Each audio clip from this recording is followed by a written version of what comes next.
Hello, everyone. I'm Dr. Marc Rothenberg, the president of the International Eosinophil Society, and it's my great pleasure to welcome you to our August webinar focused on clinical aspects of eosinophilia. Next slide, please. We're very pleased today that this project is an outreach of the International Eosinophil Society Committee on Outreach and Diversity, and it's specifically designed for clinicians in India. Very pleased to partner with the Indian Society of Hematology and Blood Transfusions, as well as the Postgraduate Institute of Medical Education and Research. Very much like to thank Sasidharan, who has been on our committee, and it came up with the idea for putting this together. Thank you very much. Next slide. The Indian Society of Hematology and Blood Transfusions is a membership organization that is guided by its mission to promote excellence in patient care, research, and education in hematology. The Society acts exclusively in the field of laboratory hematology and clinical hematology and its practitioners. It promotes and guides research in the clinical, molecular, and genetic studies of blood and its disorders. The Postgraduate Institute of Medical Education and Research was conceived as a center of excellence which would endeavor to develop patterns of teaching of postgraduate medical education in as many branches as possible and attempt to produce specialists in several disciplines of medicine. The Institute was also given the responsibility to broaden horizons of medical knowledge by intensive research in the field of health. We're very pleased to partner with such distinguished societies and organizations today. The International Eosinophil Society is an organization of scientists and clinicians interested in the eosinophil, a blood cell strongly associated with many diseases. The society sponsors biennial meetings, monthly webinars such as this one, and other educational programs for its more than 300 members to review the latest information about the eosinophil and its role in health and disease. We very much welcome new members to our society. If you're interested in that, please visit our website or scan the QR code shown in this slide. We do offer free membership for early career individuals, which includes students and other early stage investigators, including healthcare personnel, postdoctorates, candidates, and PhD candidates and fellows. We also offer free membership for if there's economic hardships to prevent the financial obligation of membership, which is modest, but we do take that into consideration. And we've had a number of people that have qualified or at least asked for that. So please keep that in mind. We're very much looking forward to expanding the membership to people from India. We also now coming soon offering membership. We will have joint membership with the European Mast Cell and Basal Research Network. So pay one price and you get membership in both societies. Next slide.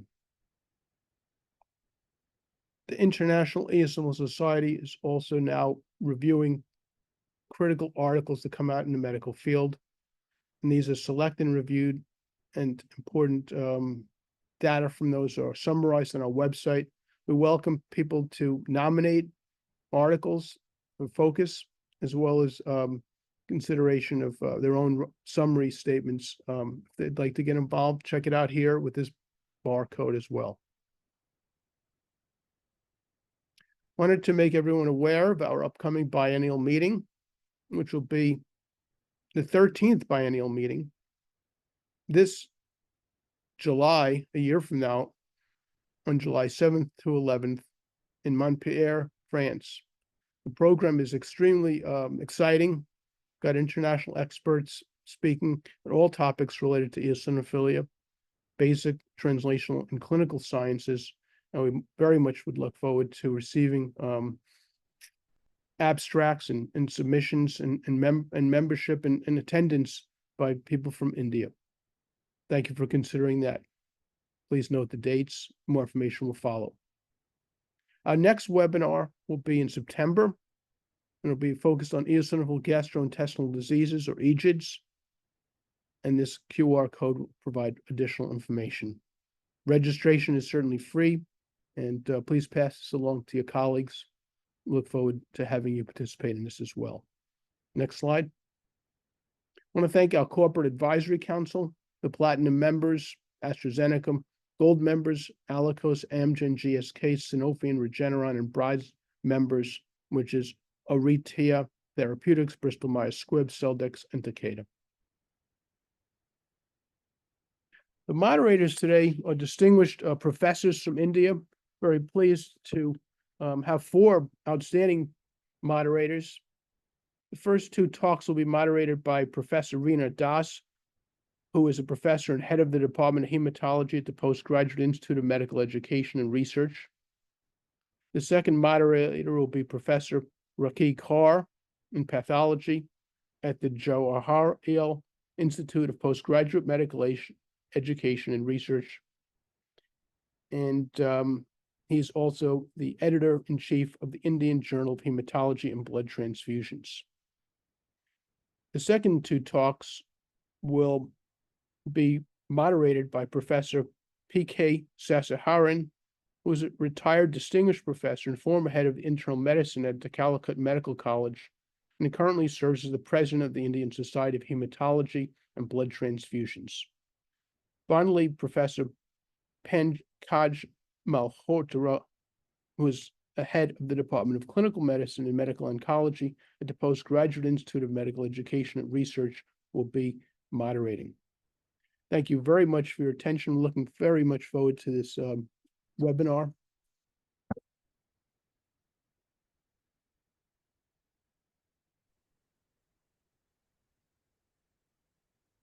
So, I welcome all participants. This is Dr. Rakhee on behalf of the Indian Society of Hematology and Blood Transfusion, and I'm thrilled to be here with the International Eosinophilia Society. So I will read out the question answer pattern. So use the question and answer button to ask questions anytime during each presentation. We moderators will read out the questions to the speakers. All attendees are muted and the chat feature is disabled. The webinar is being recorded and will be posted on the IES website in English. View closed captioning or live transcription during webinar by clicking the show caption button. Thank you Next very slide, much. please. It's an absolute pleasure to be moderating this session today. And we have 4 extremely distinguished speakers for today's lineup.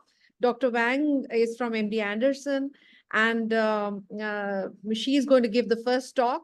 Then we have Dr. Amy Klion from she's a senior investigator, head of the Human Eosinophil section and deputy chief, and she's from NIH. Then we have Dr. Alexandra Freeman, and she is also from pediatrics infectious disease physician at the National Institute Allergy and Infectious Disease at the NIH. And of course, you are going to listen to Dr. Marc. He has introduced himself. So can I have the next slide? So our first talk is on the recent updates on myeloid and lymphoid neoplasms with eosinophilia, an extremely important topic, which is being, it's going to be presented by Dr. Wang. And Dr. Wang is a professor of pathology at the section chief of flow cytometry in the Department of Hematopathology at the MD Anderson Cancer Center. She has a huge experience and research interest in the hematolymphoid neoplasms, including the use of histopathology, flow cytometry, and molecular genetics for disease diagnosis, classification, and risk stratification. Huge number of publications of over 350 peer-reviewed articles, 33 review articles, and 25 book chapters. And I think I will not come between you and the speaker. She's going to give us an update, and we are really looking forward to hear you, Dr. Wang. Thank you. Thank you very much for your kind introduction. And also, I'm very honored to be invited to speak, to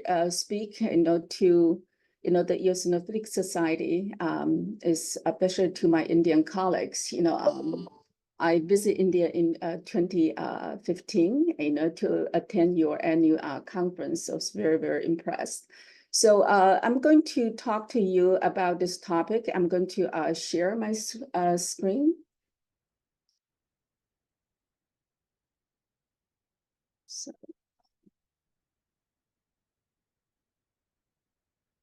So do I need to swap the screen or you're good? So is the full screen? You just need to share your slides. Okay. Is that good? No, we don't see them yet. Oh, I thought I share my slide.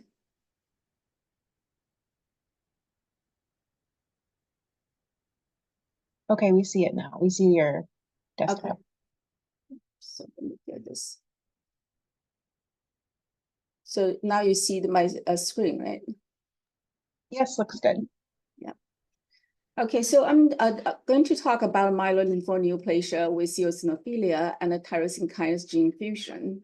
So focus on some of the updates and also the diagnostic challenges.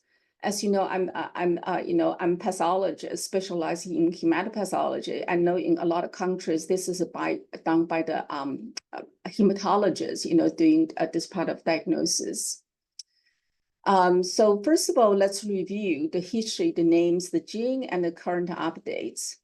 So this entity was first introduced as myeloid lymphoneoplasia with eosinophilia and abnormality of PGFR-A, RB, and FGFR1. So, initially only have this three genes involved. So in 2016, in the revised fourth edition WHO, the name has changed. It's still myeloid lymphoneoplasia with eosinophilia and a specific gene rearrangement. And in this edition, add a provisional entity PCM1-JAK2 and its genetic variant BCR-JAK2 and ETB6-JAK2. In the 2022, as you all know, have two classifications. One is international consensus classification, another is fifth edition of WHO. So, but luckily, this entity is very consistent between, like two classifications. So both changed the name to myeloid lymphoneoplasia with eosinophilia and tyrosine kinase gene fusion. To specify the gene involved, it actually has tyrosine kinase activity. So both include FLT3 rearrangement and the ETB6 ABL1 rearrangement as a new member in this family. And also promote PCM1-JAK2 and a genetic variant, to the former entity, used to be the provisional entity. And also for ICC, at least for ICC, made a very clear guideline to address the overlapping entity. I'm, in charge of, the eosinophilic and the mast cell, entities, under ICC. So first of all, you may ask why we lumped them together, right? So why we put them in a separate category, independent of, myeloneoplasm or lymphoneoplasm. Because this entity, they do share some common features. I think that's the basis why we lump them together. So first of all, commonly they present with eosinophilia in peripheral blood, bone marrow, or extramedullary site. And then, of course, the most important, there's overexpression of aberrant tyrosine kinase or cytokine receptor signaling. It's usually due to a gene fusion. So, some mention about the mutations, but however, this has not been formally recognized. And also the cell affected origin, the origin of the cell is, mutated pluripotent stem cells. So that's why they can involve myeloid, lymphoid, or both lineages. And they can be at the same time or sequentially, leading to very complex clinical presentation and the disease manifestation. So, once we know what are the common features for this group, now we talk about why we introduce a new member to this family. They have to fulfill certain, disease features. So the first new members introduced in 2022 classification is the ETB6 ABL1 rearranged. is due to chromosome 9/12 translocation. However, we'll know, most of them are cryptic. So first of all, let's see this big publication. This is an early publication and by the German group. So they just pull out all the cases with ETV6 ABL1 rearrangement. If you see here, actually half of the case turn out to be lymphoblastic leukemia, and it happened in infancy and childhood. We're going to go back to, come back to this publication. And 4 are AML, but we do have an overwhelming number of cases presented with myeloproliferative neoplasm with eosinophilia. So 5 of these patients, actually treated with first generation imatinib, and then they described some kind of modest, like response. They did better for the patients without the TKI. So this is a case, report from MD Anderson. This is a patient, 47-year-old with a very high WBC and 10% EOs and 3% basals and 10% monocytes. So if you see the bone marrow, it's very, very hypercellular, but however, it's really difficult to put a name on what exactly this is. So the megakaryocyte looks mostly normal, but it's abnormal, the whole bone marrow, but it does not fit for the common known myeloproliferative neoplasm. So you see this eosinophilic precursors on the bone marrow aspirate smears, and also there's this granulopoiesis. So the karyotype came out was looks like a 12-9 insertion, right? So then we actually, due to this karyotype, we fished for ETV6 ABL1 and found this was rearranged. So in this publication, that was a case report. We did summarize the cases published in the literature as myeloproliferative neoplasm with ETV6 ABL1. Most of them were called Philadelphia chromosome negative chronic myeloid leukemia. And some, did cause some CEL. So a number of patients actually got imatinib, first generation TKI treatment. Some had respond, like some did not respond. That's why I switched to second or third generation. So then some response turned out to be transient. So this actually, there's some same German group, by Andrea Reiter's group, and then they tried the second and third generation TKI. They found that, they're doing much better than the one, without the TKI or first generation TKI, right? So, and also to summarize some of these features, ETV6 ABL1, I think one very important thing is they are chromosome, they are cryptic. So most of them, you do need, like RT-PCR and sequencing to identify them, or FISH, to identify them. So why did we say that it's cryptic? You said, previous case looks like has cytogenetic abnormality. Yeah, so those only present a few cases because it's due to small insertion.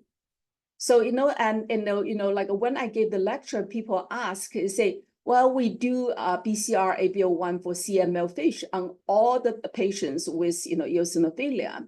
Can I pick up the, this ETV6 ABL1 because, we do the ABL1 FISH? The answer is yes or no.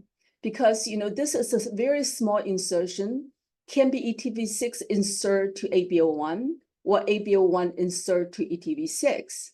So if ABL1 insert to ETV6, you may be able to pick up ABL1 rearrangement. Looks like it have moved. But if it's the other way around, you are not able to pick up. So that means you have to do your, to work it out. So, and also this, some of patients may present in lymphoblastic and myeloblastic phase, and the prognosis is significantly worse. This was the conclusion from this study. So as a result, we include, that was the basis, right? So first of all, for the ETV6, they frequently have eosinophilia. Then they commonly present with myeloproliferative neoplasm. And then they do, involve, the tyrosine kinase gene. and they do respond to target therapy. So that was the whole reason, then this was included in the new, in this category, in the 2022 classification. So the second one includes FLT3 rearranged cases. We're not talking about FLT3 mutation, we're talking about rearrangement. So this is the case from our study. We show, the lymph node with a lot of T lymphoblasts. The bone marrow again show a well EO-defined myeloid proliferative neoplasm, very hypercellular, a lot of megakaryocytes, but it again does not fit into what you commonly know about myeloproliferative neoplasm. So then we also showed, we did the FLT3 rearrangement. We showed, FLT3 rearrangement both in the T lymphoblasts and the myeloid elements. That show, then they share the same genetic abnormality, just different the disease manifestation, which is very, very common for, like for this disease category. We also, this multi-center study is not common. We collected 12 cases.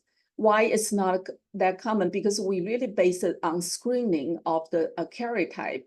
We of course we did not do the whole, like RNA sequencing for all the cases. But if you see here, this was the case we just showed, and some showed MPAL in the lymph node, some showed myelosarcoma, some showed CMML and a T cell lymphoma, actually mature T cell lymphoma.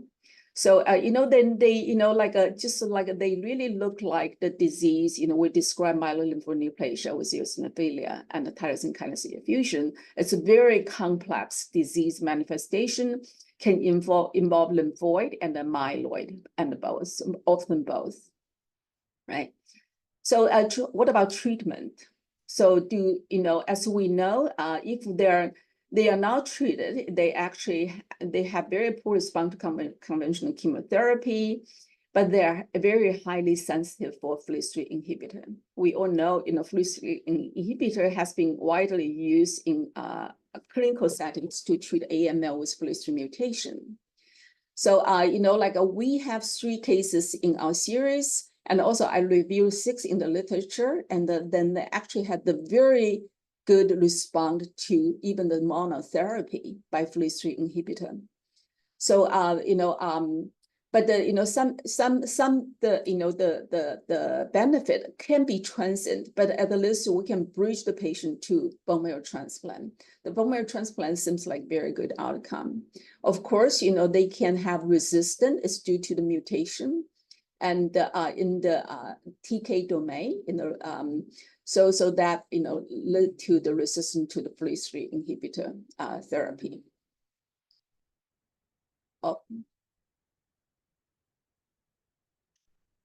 Oh, interesting. I wonder why this is,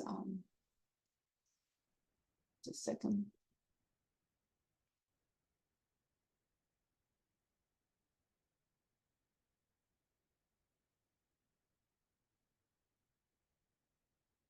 Okay, so yeah, I'm not sure, why this happened,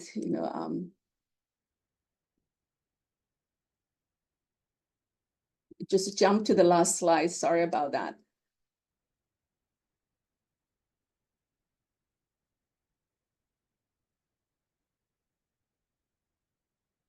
All right, so now let's just go over the target therapy. Since the discover the solutions is because they have target therapy. That's just excitement, right? We all know PGFR-ARB respond to first generation TKI imatinib, even with low dose, and also recent study long term like a follow up already show. Actually, some patients, you actually, just like CML, you actually can stop the TKI. So, and then they can stay in remission even if you stop the TKI. But even the disease come back, when you reinstart, the TKI imatinib, patients still can have very good response, right? So of course, as we know, they may have, the develop mutations that lead to treatment resistance.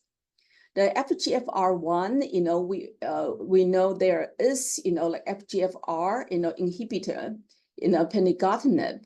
So this has been approved by FDA, used for, like a refractory patients, like not respond to conventional therapy. Actually, the preliminary data shows quite exciting. Actually, they can even lead to cytogenetic response, right? So now they have another drug is also in clinical trial. JAK2 is one of the one. It's a little bit disappointing. Ruxolitinib, actually the response is actually quite limited and also very short-lived, response. The FLT3 inhibitor we already talked about, like a good response to FLT3 inhibitors, and ABO1 and the response to second and third generation TKI, right? So that's the whole excitement. So we all know it's very nice, people when I give talk, they say, yeah, how difficult, like if I identify the gene rearrangement, I got a diagnosis. But the problem is, how you initiate the right test to identify this rearrangement, right? So actually diagnostic is quite challenging. So if you think about it, like disease presentation is highly variable. They can present as CEL, chronic eosinophilic leukemia, MDS, myeloproliferative neoplasm, not very well classified, high-grade MDS MPN, or myeloneoplasm difficult to classify, AML, myelosarcoma, lymphoblastic lymphoma leukemia, and rarely even can be mature T-cell lymphoma, systemic mastocytosis. These are the disease manifestation, right? So I know not all the cases with eosinophilia. So, and also we know the vast majority of the cases with eosinophilia are not a myelolymphoneoplasia with, TK fusion. And also the problems like the cryptic rearrangement, not detected by karyotyping or even FISH. I'm going to show you examples. Let's talk about eosinophilia. We all know, in this society, we all know the definition. Eosinophilia is defined by more than 6% and more than 500, right? So, like the people have the misconception, thought, myelolymphoneoplasia with eosinophilia has to be hypereosinophilia. Actually, that's wrong. Hypereosinophilia is defined by more than 15,000 per microliter. But a lot of them actually only have very mild eosinophilia, in blood, just mildly increased. And also, some may only have tissue eosinophilia. So, we really should lower our threshold for eosinophilia when we, suspect such a group of disease. So, that's why our further question is, in addition to eosinophilia, any other clinical characteristics and morphological features that may help to raise the suspicion of this lesion and prompt the testing.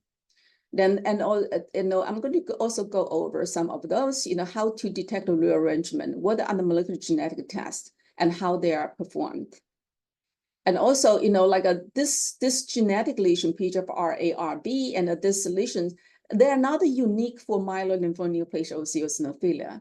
They can also, present in, other, for example, de novo B-ALL, de novo T-ALL, mature T-cell lymphoma, right? So how you differentiate, this entity, from the rest of the, other entity carry the same gene fusion.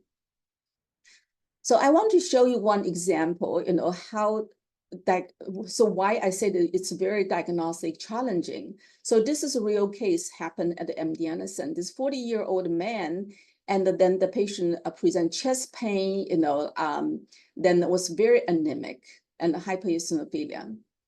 So this, chest pain probably is due to heart involvement by eosinophils infiltrate.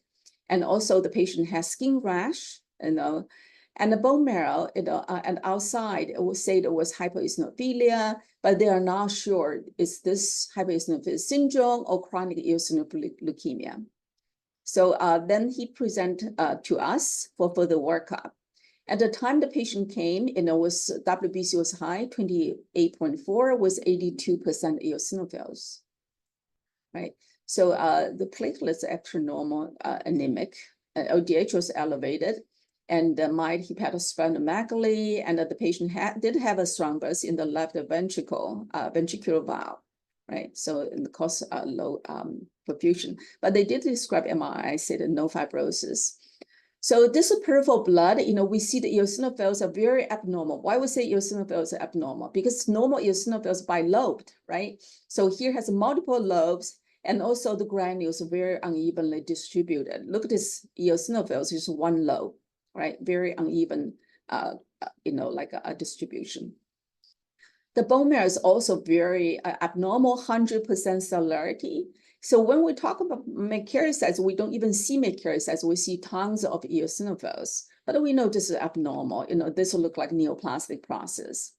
So this bone marrow aspirate smear, and we show a lot of eosinophilic precursors. So the molecular genetic testing, we get a karyotype. It's with deletion 12, like a very innocent karyotype. It's clonal, it's abnormal, right? At that time, that's 2008. Year 2008, we do RT-PCR for PGFRA for every patient upfront. It was negative. So then, like if you read the first, and the second versions of WHO, they all say PGFR beta. It's not a cryptic. If you have good karyotype, you should pick them up. So at that time, we basically, and also, FGFR1 was also not a cryptic. Right. So, like you should see AP11 rearrangement. We did not see that. We just stopped here, then we caught, chronic eosinophilic leukemia, not otherwise specified. So with this diagnosis, the patient was treated with hydroxyurea, Campaz, prednisone. So it looked like has some partial response, but then came back again, then they restart hydroxyurea, then stopped due to GI symptoms. He continued to have chest pain, and it was, MRI shows due to eosinophilic myocarditis. So then the patient was planned for a transplant, but at this time, our clinician, we actually have some kind of, treatment, like empirically use TKI, just see if patient respond. So actually, our clinician gave the patient TKI, gave very high dose, usually use 100 milligram, the patient received 400. And then after 1 month TKI, the patient, actually the WAC dropped, to 3.6, was 28.4, right? And now only 3% eosinophils, hemoglobin increased, the patient is in remission. Since 2008, the patient still alive and still in remission. So when I study, like a eosinophilic leukemia, not otherwise specified, I put this case and then, like classify as CL and OS to study. But however, due to the, excellent response to TKI, actually I sent this case for RNA sequencing. Then we found SAT3 with PGFR beta rearrangement. Then we retrospectively did the FISH and then found PGFR beta rearrangement. So this was the RNA sequencing to show the fusion. So then the question is, should we screen all the patients for PGFR beta with eosinophilia, right? So this I want to show you. This is also our study, published on histopathology. So we screen the patient with, PB and bone marrow eosinophilia, but we not, looks like a myeloid neoplasm, at the MDSM. So totally, and also patient with B lymphoblastic leukemia, like CRF2 negative. We screened this for, PGFR beta, but see how, this is a total number. We only found 2% of patients with PGFR beta rearrangement, right? So the yield is extremely low, like in the places, if you have limited resources, you really don't want, we say carpet bombing, with a very low yield, study. So, now you can go back to see, we know PGFR beta is located on 5q3133.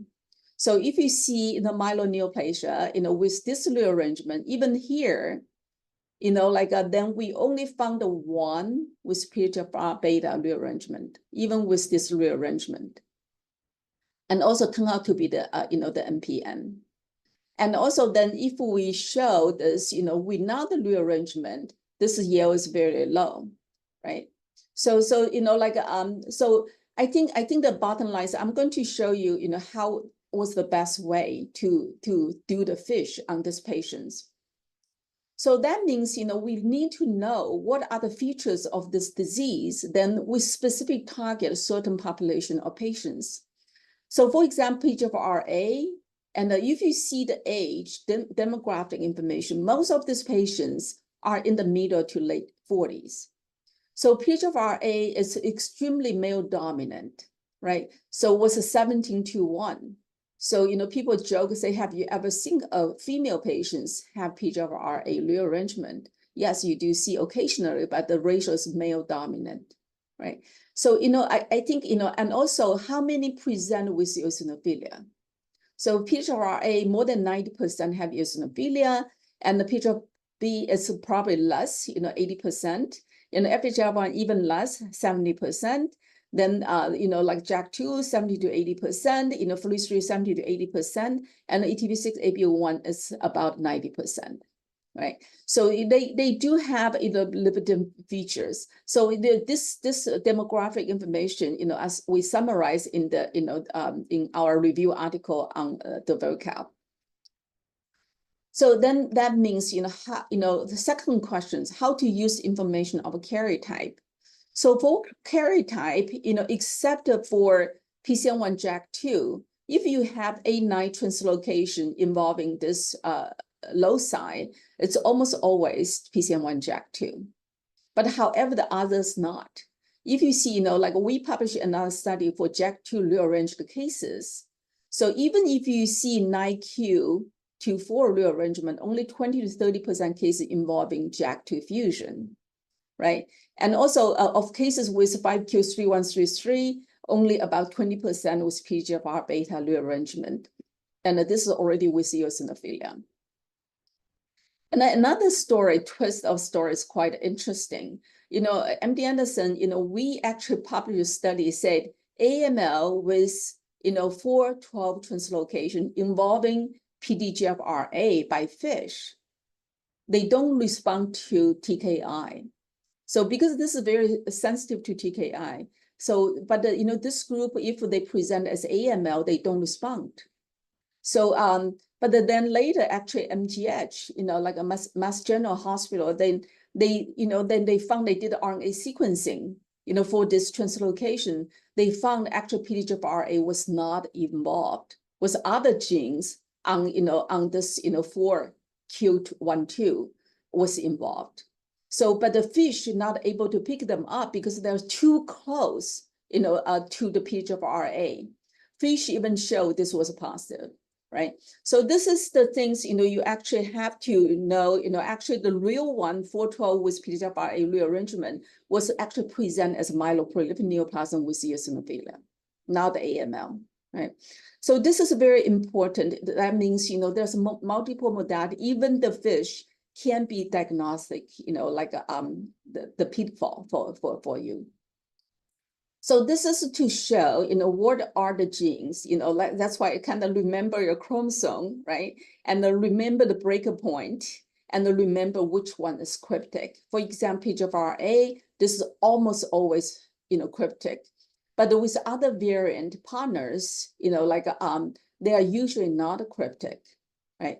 So the PHFRB, the most common ones, ETV6 PHFRB, and they're usually not cryptic. But with other alternative partners, at the least half of them are cryptic. The FGFR1 is not a cryptic. However, this because the AP11 is a very, very small segment. So, if by karyotyping, they may report AP11 to AP13 rearrangement, you needed to confirm. So JAK2, we said it's not a cryptic, right? So, and with other partner genes, or usually also not a cryptic, but you need to confirm JAK2 because they may not always have JAK2 rearrangement, even that segment was involved. FRE3, like the most common one against ETV6 is a very potent driver. So, but then with other partner genes, these two are cryptic. ETV6AB1 is mostly, cryptic. They may have abnormal karyotype, but because due to small insertion, you need to confirm the rearrangement. Now, in the area of NGS, we always want to ask mutations in this group of disease. This is the group from Germany, and then they show actually the mutations extremely uncommon in this disease, except the FGFR1, right? So this is understandable because these fusions are so potent. A driver for leukomogenesis, they really don't need accumulation of other genetic events, to multi-step process, to lead to this fusion. So FGFR1 is different. The mutation could be secondary, most of them. So, but if you see, most of them are RUNX1 mutation, and actually very highly frequent in RUNX1. So then we actually, MD Anderson, we also published the RUNX1, in FGFR1. They frequently happen in cases, in the blastic phase or progression to acute leukemia. So, like the mutations happen in this, this also summarized in our review article. So, but however, none of them, really stand out as anything specific. So this is the work algorithm, summarized, for myeloid lymphoma neoplasia with TK fusion. So, most of patients, as you see, at least 80% in average, you have eosinophilia. You should lower your criteria. You should include myeloeosinophilia or tissue eosinophilia, right? So, especially you should screen patients, subject to testing. If the young patients with undefined chronic myeloneoplasm, if the patient with complex clinical presentation, for example, extramedullary disease and a bone marrow abnormality, and also mixed lineage leukemia with eosinophilia, we say, with eosinophilia, extramedullary disease with eosinophilia, increased mast cells, and systemic mastocytosis with eosinophilia, and we not a KEAP mutation. And also chromosome abnormality involved in the possible TK fusion site. So then you should screen for all these lesions, and you can use FISH, RNA sequencing, RT-PCR, or optical genomic mapping. This is, we use for MDS is quite a powerful tool, especially to identify these lesions. So, finally, I want to spend some time to address the overlapping entity. As you know, we talk about PGFR, ARB, ABO1. We are running a bit short of time. Can you just wind up in 2 minutes or so? Sure. Yeah, I can do that. I'm almost done. So, this, JAK2, they all can be seen pH-like BALL, and also they can be seen, if you see, half of them are ALL, and some can present as mastocytosis, and some even mature T-cell lymphoma, right? So this is probably to do with certain partner genes, and also, but however, you really can see all these entities. This is the, the algorithm, if you have BT lymphoma, and then, the question is, do they involve underlying myeloid elements? If yes, will be myeloid lymphoma patient with TK fusion. If not, they are just BALL or de novo TALL, right? So this applies to the same, mast cell disease. If you have the fusion, that's the fusion. You don't cause systemic mastocytosis, right? So, the potential, there's a couple members, potential can be included, but however, this is really limited to individual case report. For example, ETV6 LIN, FGFR2, and the KIT rearrangement. And also, ETV6, SYK rearrangement, they all show various response to TKI inhibitors. So then, of course, there are other partner genes with, JAK2 ABO1. So I think, that's my talk. I stop here. I'm sorry, if I went over time a little bit, yeah, that's all I have. So thank you very much, Dr. Wang. We have really enjoyed your talk very much. I think you have wonderfully blended the cases and also told us about the diagnostic difficulties which we face in the lab, especially when we are talking about the cryptic translocations or the cryptic lesions which are there, which are really difficult to pick up in the lab. And also the diagnostic algorithm, especially you showed, really enjoyed it. It just shows that the vast the range of investigations which need to be done, but need to be done sensibly, so that we do it in a cost-effective way, especially where the resources are limited, like in many countries. So Dr. Rakhee, would you like to ask something? Yeah, first I would like to compliment Dr. Wang for a wonderful presentation. And the important message that she has given is that, the bone marrow diagnosis in such cases can be disparate. And not all cases have a severe eosinophilia. So it could be mild eosinophilia and just tissue eosinophilia. And of course, like the karyotypic information, which sometimes it is cryptic, and regarding the tyrosine kinase gene fusion. So all these messages are really important.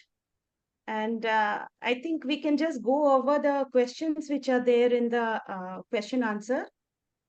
Right. So there is one question. Yes. Yeah, Rakhee, please take over. Yeah. Yeah, so I'll just read out. There is one question which came very early on from one of the attendees. Is an infectious etiology apparent with EOE? So I'm not very sure what is EOE here. Eosinophilia of, so would you, and there's next questions, I'll also read that out.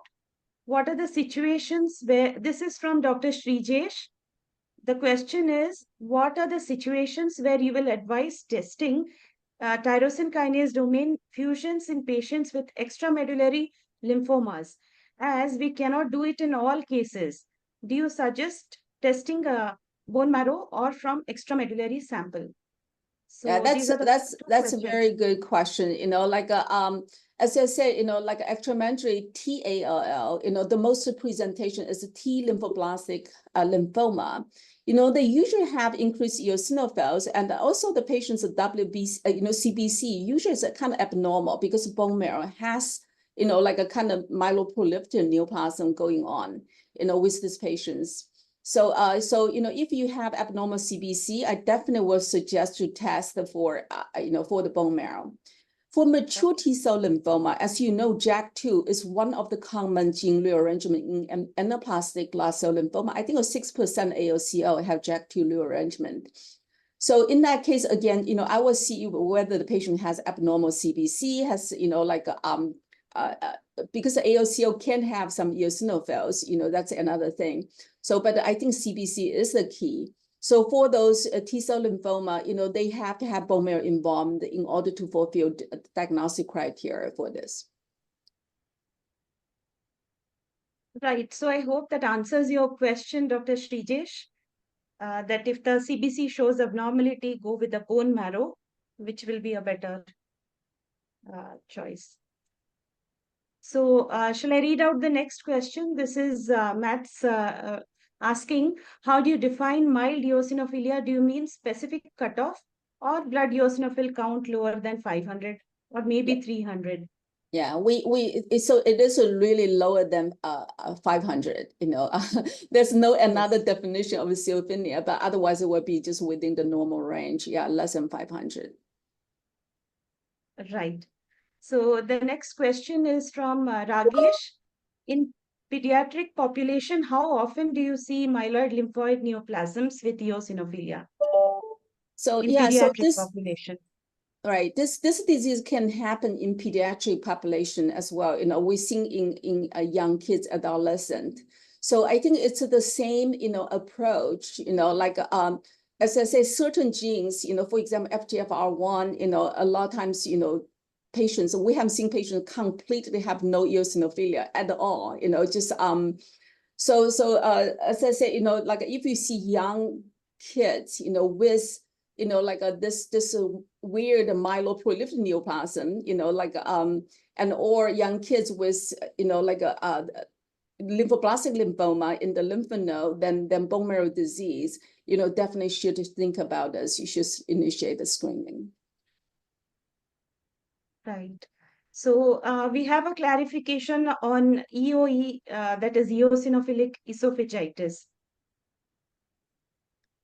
So any further that you would like to add on, or we just go over to the next question also? How specific is Yeah. eosinophilic dyspoiesis? That's Right. That's actually a very good question. If you see, like the case, cases I show very, very dysplastic, that more, towards a myeloid neoplasm, like more towards the neoplastic process. Of course, people say, in reactive condition, you can see this as well. Yes, you see, but not to the massive degree. When we did that study for the morphology comparison. So, but however, this is not specific myeloid lymphoid patient with eosinophilia. This, you can see eosinophilic abnormality in CEL and OS, chronic eosinophilic leukemia. You can see myeloid proliferative neoplasm with eosinophilia. It's not specific. But if you see massive abnormality, that's more towards a myeloid neoplasm. So I think we'll have to end the session. It was extremely interesting, Dr. Wang. We really enjoyed it very much. I'll hand over to Dr. Rakhee to conduct the next session. Thank you very much.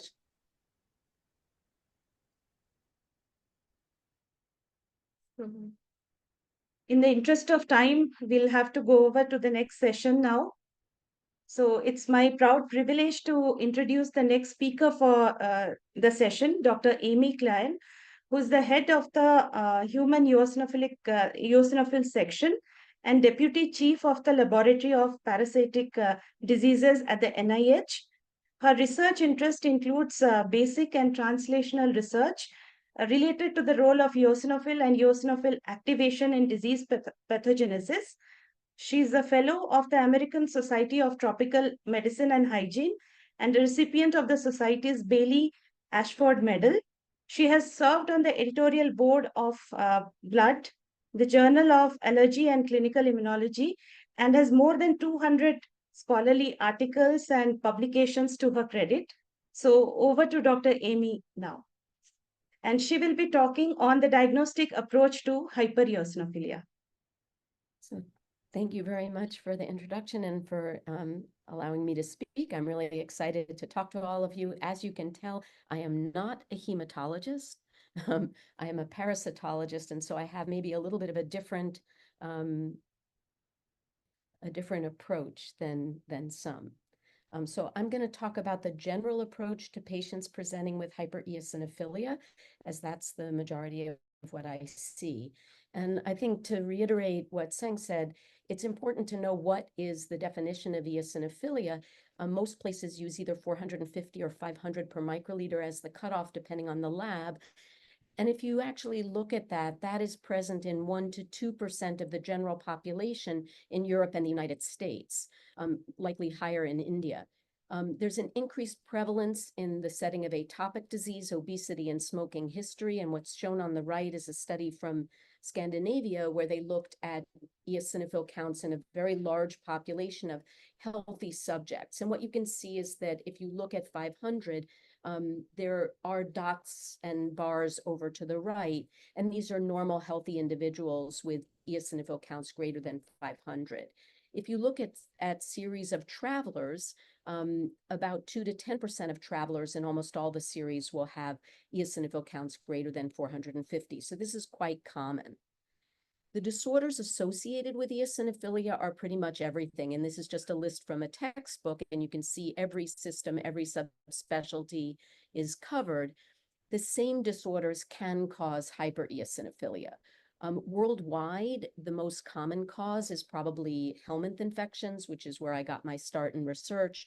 But if you look in the United States and Europe, drug hypersensitivity is actually a more common cause. And if you look at milder hypereosinophilia, atopic disorders would be the most common. And I'll talk about some of these things. You'll hear about primary immunodeficiencies from Alexandra Freeman, and it's just too many to talk about in one session. So moving on to the definition of hypereosinophilic syndrome, this has evolved over time. The initial definition in the 1930s from Loeffler was really based on case reports of endomyocardial fibrosis with eosinophilia. And you can see here, this is the heart from one of my patients who had FIP1L1 PDGFRA, showing classic endomyocardial fibrosis with the red arrows pointing to the mitral valve and regions of fibrosis. But interestingly, this is a heart biopsy from a second patient with eosinophilic endomyocardial fibrosis, and this patient had Loa, the African eyeworm. What you can see on the left is the H&E stain with just some dysregulation of the muscle fibers, but what's on the right is staining with major basic protein, one of the eosinophil granule proteins, and this lights up like a Christmas tree. In 1975, Chusa, Dale, West, and Wolf published a case series of 14 patients, and they defined them as having blood eosinophil counts greater than 1,500 per microliter for longer than 6 months or death before 6 months due to HES. The lack of evidence for a known cause of eosinophilia and presumptive signs of organ involvement. And if you actually read the paper, which I think a lot of people don't, they never intended for this to be a definition of hypereosinophilic syndrome. This was the definition that they used to include their 14 patients. And they make the point that this disorder ranges from quite benign hypereosinophilia to eosinophilic leukemia. However, this was adopted as the definition of idiopathic hypereosinophilic syndrome for many, many years. Beginning in about 2005, a whole bunch of us got together, multiple subspecialties, multiple countries, to discuss this definition because we had been faced with issues. For example, the patient whose heart you see on the left, his doctor waited for 6 months to make the diagnosis and treat him for hypereosinophilic syndrome. He died as a result of cardiac involvement. We started to have the availability of therapies that worked, diagnostic tests that were better. And so the definition that we came up with after a series of many different meetings was blood eosinophilia greater than 1,500, because we couldn't come up with a better number, at least twice so that it's not a lab error, preferably a month apart, but if you can't do that, it's okay, or prominent tissue eosinophilia associated with blood eosinophilia. So somebody with 1,400 eosinophils and eosinophilic pneumonia still has HES.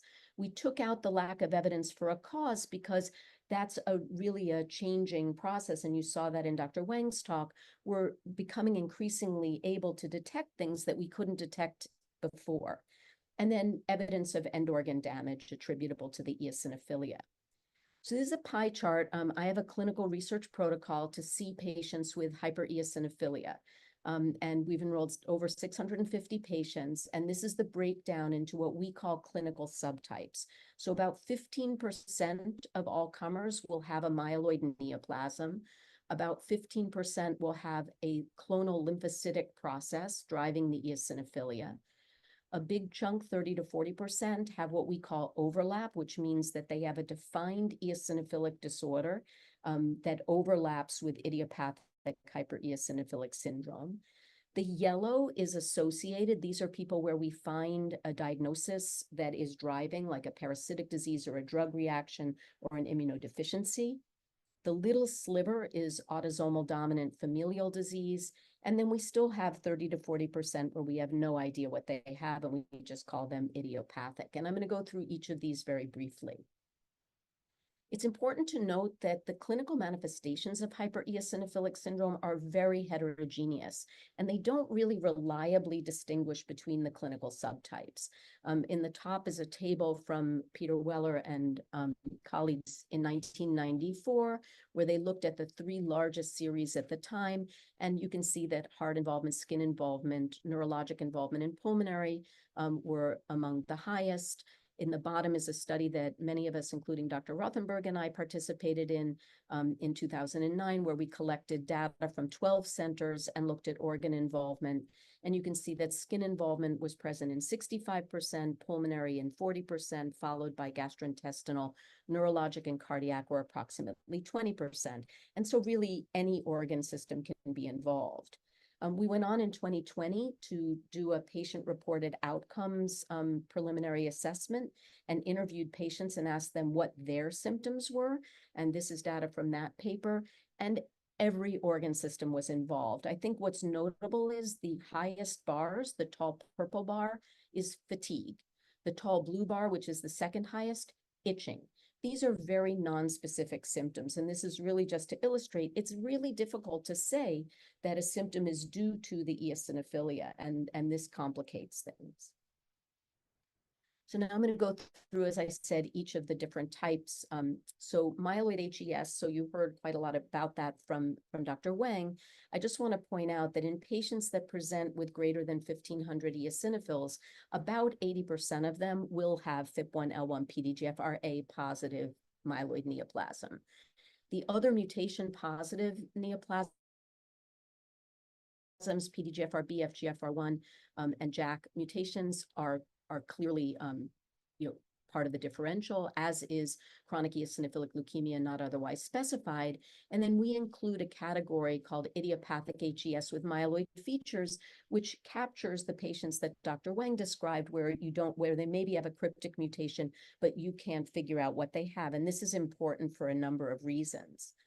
I will point out that prior to the discovery of FIP1L1 PDGFRA, it was clearly observed that there was a group of patients who responded to imatinib who had very aggressive disease. These patients turned out to be almost exclusively PDGFRA positive.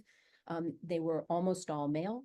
They had involvement of other lineages, anemia or thrombocytopenia. They had dysplastic eosinophils and myeloid precursors in the periphery, splenomegaly, very hypercellular marrows, and we published that they had increased serum B12 and tryptase levels, and that can be a nice marker for patients with PDGFRA, as these are abnormal in most but not all patients. Without therapy, there's a 30% mortality at 3 years, so it's really important to recognize these patients because, as I showed you with the heart that you saw previously, this can be fatal. I'm not going to go through this in detail, but just to say that PDGFRA-associated myeloid neoplasm is caused by an interstitial deletion in chromosome 4 that constitutively activates PDGFRA that's sensitive to imatinib, as described by Young Pools, but other fusion partners and point mutations have been described. There are some unusual clinical manifestations that would make you think of this. These patients, for whatever reason, not often, but can present with mucosal ulcerations and with lymphomatoid papulosis. That's not really seen much in most of the other types of eosinophilic myeloid neoplasms. And as Dr. Wang said, you can diagnose it in a number of ways, including FISH.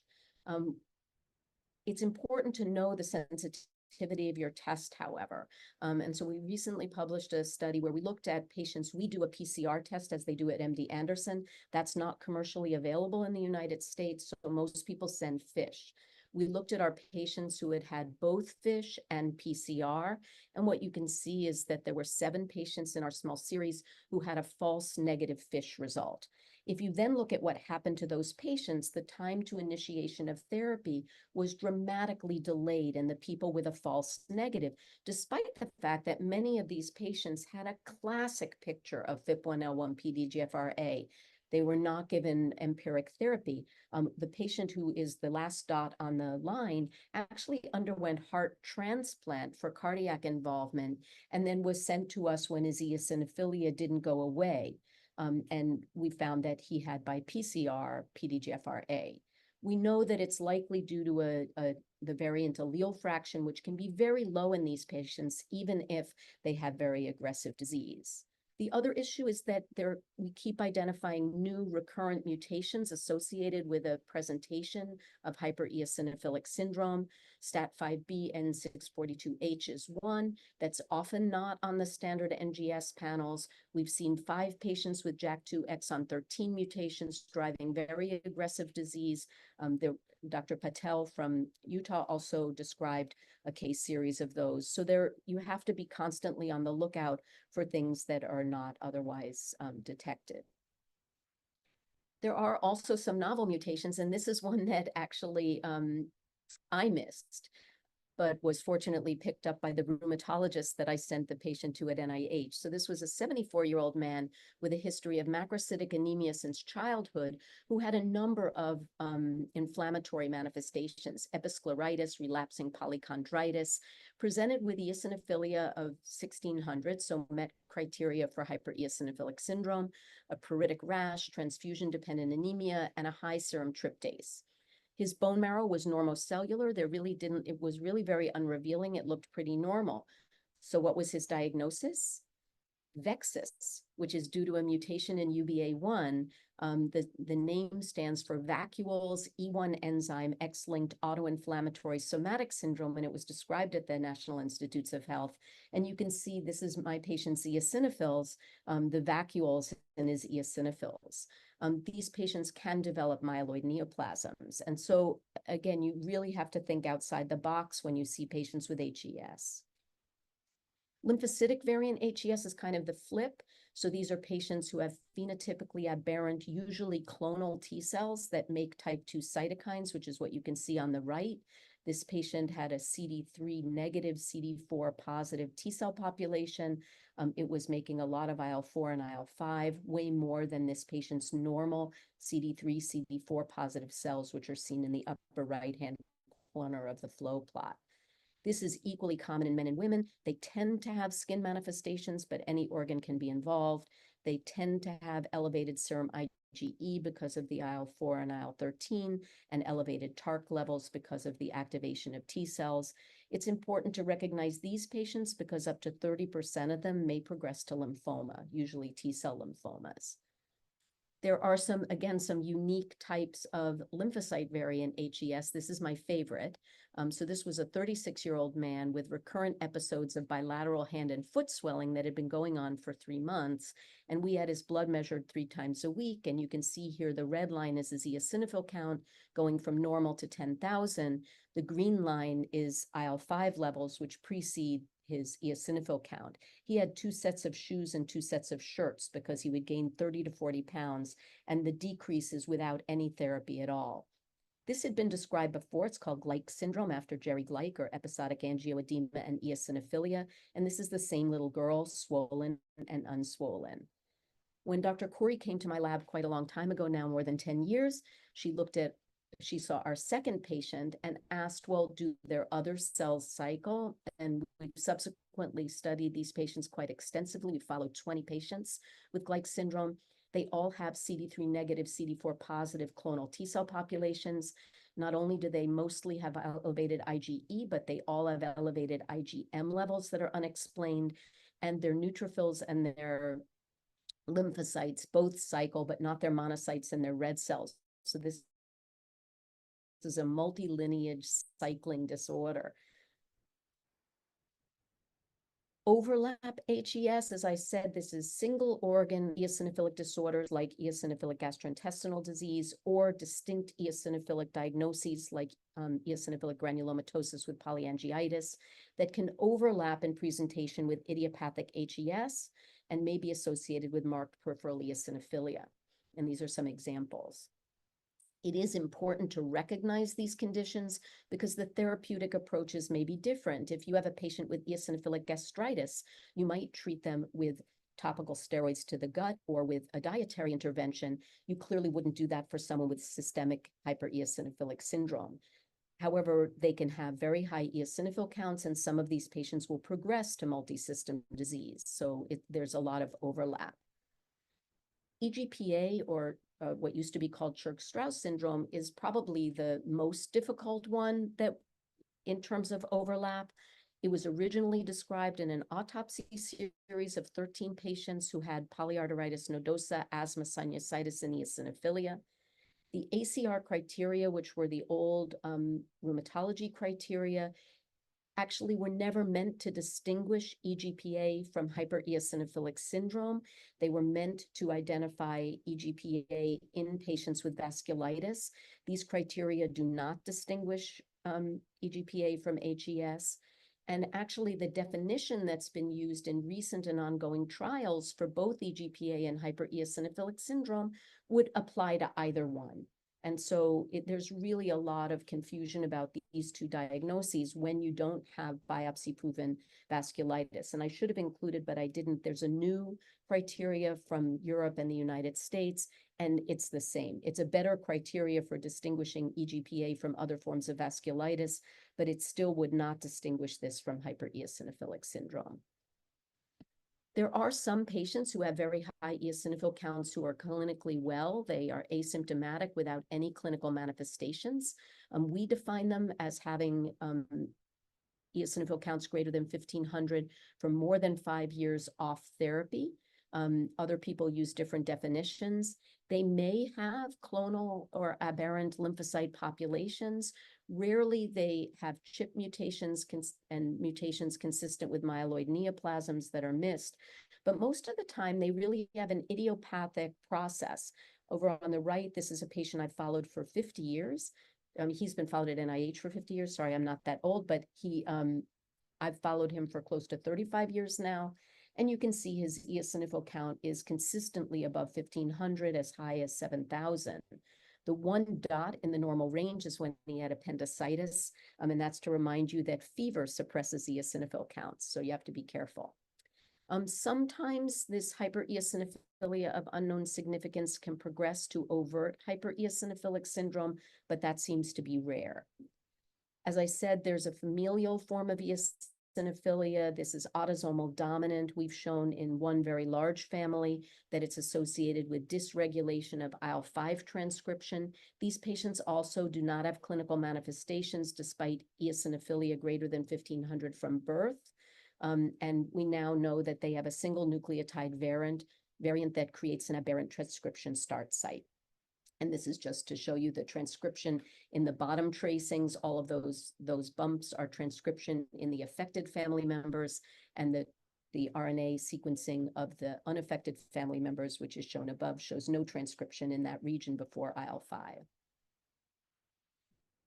I think one of the most important things is to recognize that secondary causes of eosinophilia can mimic idiopathic hypereosinophilic syndrome.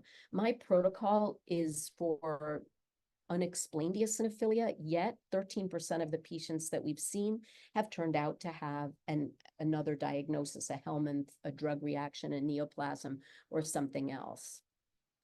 I'll give you a couple of examples. We saw a 50-year-old Iraqi rug salesman with pruritus and an erythematous body rash. His eosinophil count was 30,000.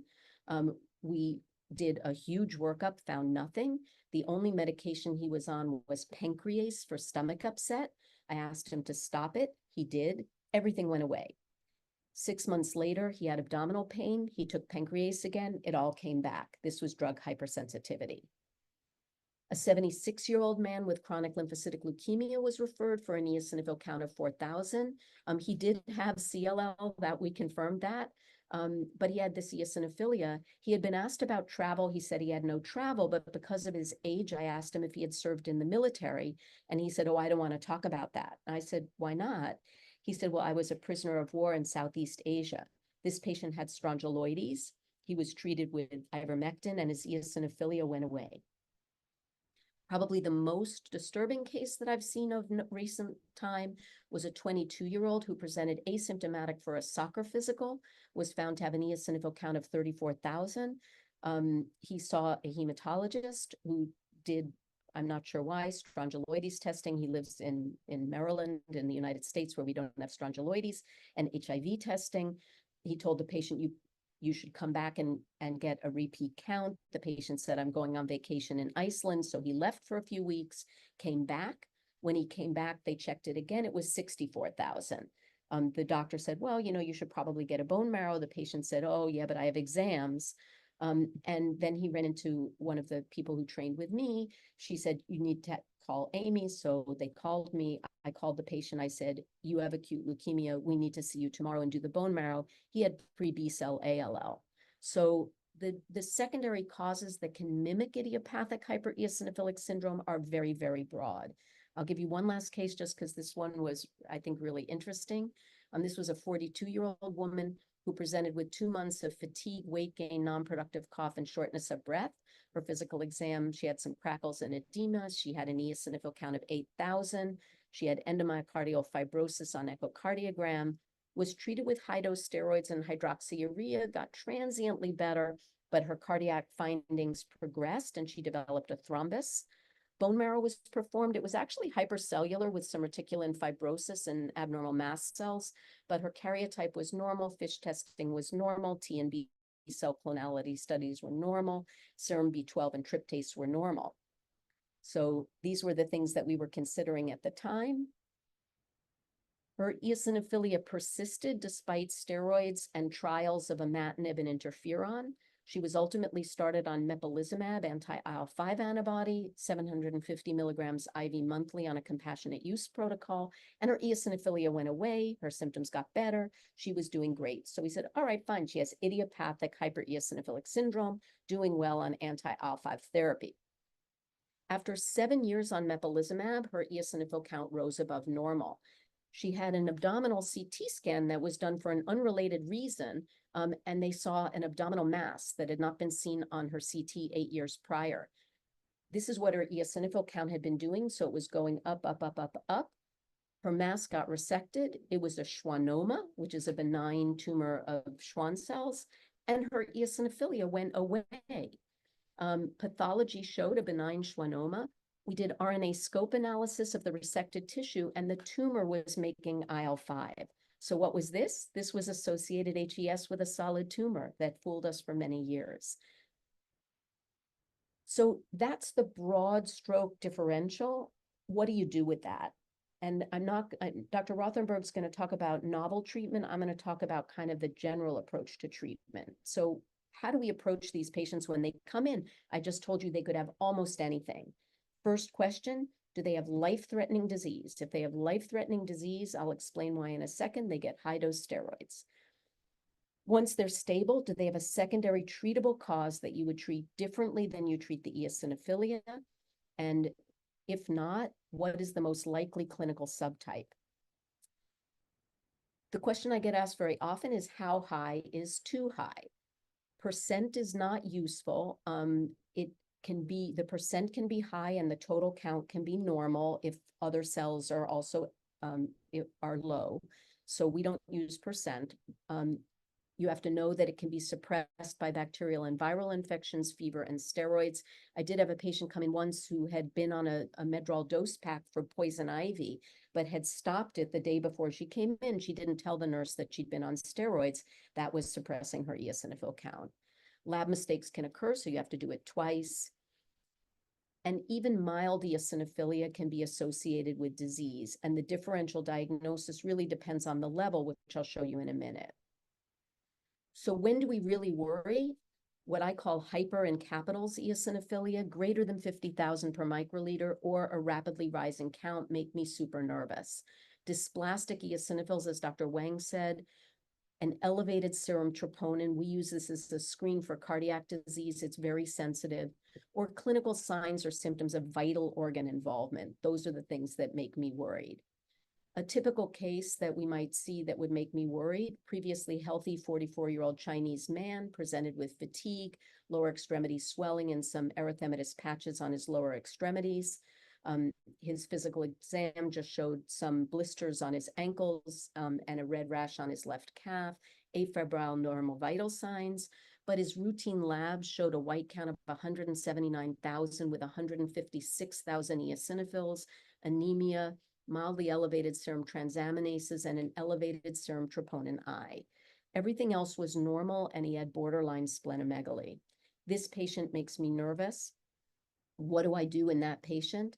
The approach to initial therapy in an eosinophil emergency is always very high-dose steroids. If you think that they might have any exposure to strongyloides, ivermectin to prevent dissemination. Why do I say that? This is again based on that study of 12 centers where we looked at drug responses. And what you can see is that 85% of people have a response to steroids initially.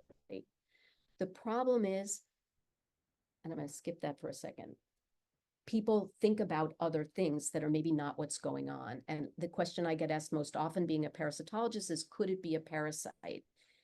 This is a review of the world's literature. I've also looked through our entire series of over 1,000 patients. We're getting ready to publish that. You really don't see counts of 100,000 from a parasite. The likelihood of a myeloid or lymphoid malignancy does increase with increasing eosinophil count. And this is again from my series of patients. And what you can see is the myeloid malignancies, which would be in the light orange, go up as the eosinophil count goes up. And the secondary causes go down. We have seen a couple of people with greater than 20,000 with parasites, but nobody greater than 50. And all of the patients with over 100,000 had a myeloid or lymphoid neoplasm. So if findings are suggestive of a myeloid neoplasm and they don't respond to steroids immediately, we add imatinib. If they seem to have vasculitis, we add Cytoxan. If they don't respond after 2 days, you add additional therapy. Leukapheresis is not helpful because eosinophils aren't removed using standard procedures. And this is this patient that I just told you about. He turned out to have a DNMT3A and a TET2 and JAK1 mutations.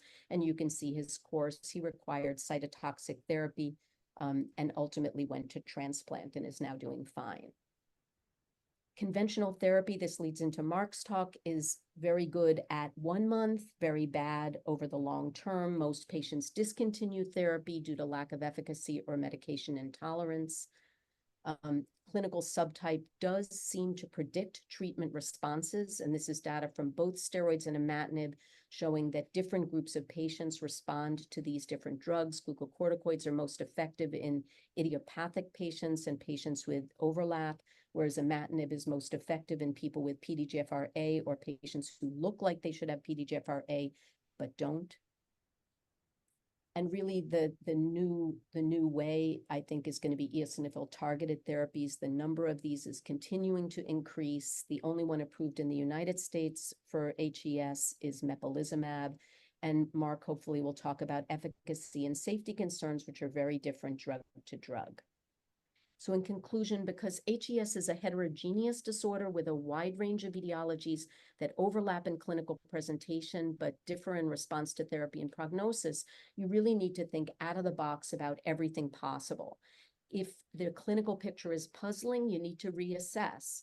And the approach to treatment requires careful consideration of the potential for life-threatening outcomes and the most likely etiologies. And so I'll stop there. Thank you for your attention. That's my group at the NIH. And my collaborators. Thank you, Dr. Amy, for a very interesting presentation on diagnostic approach to hypereosinophilia.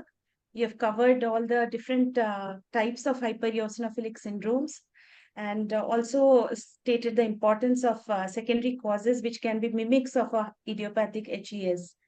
So I have just one query regarding asymptomatic or hypereosinophilia without any clinical manifestation.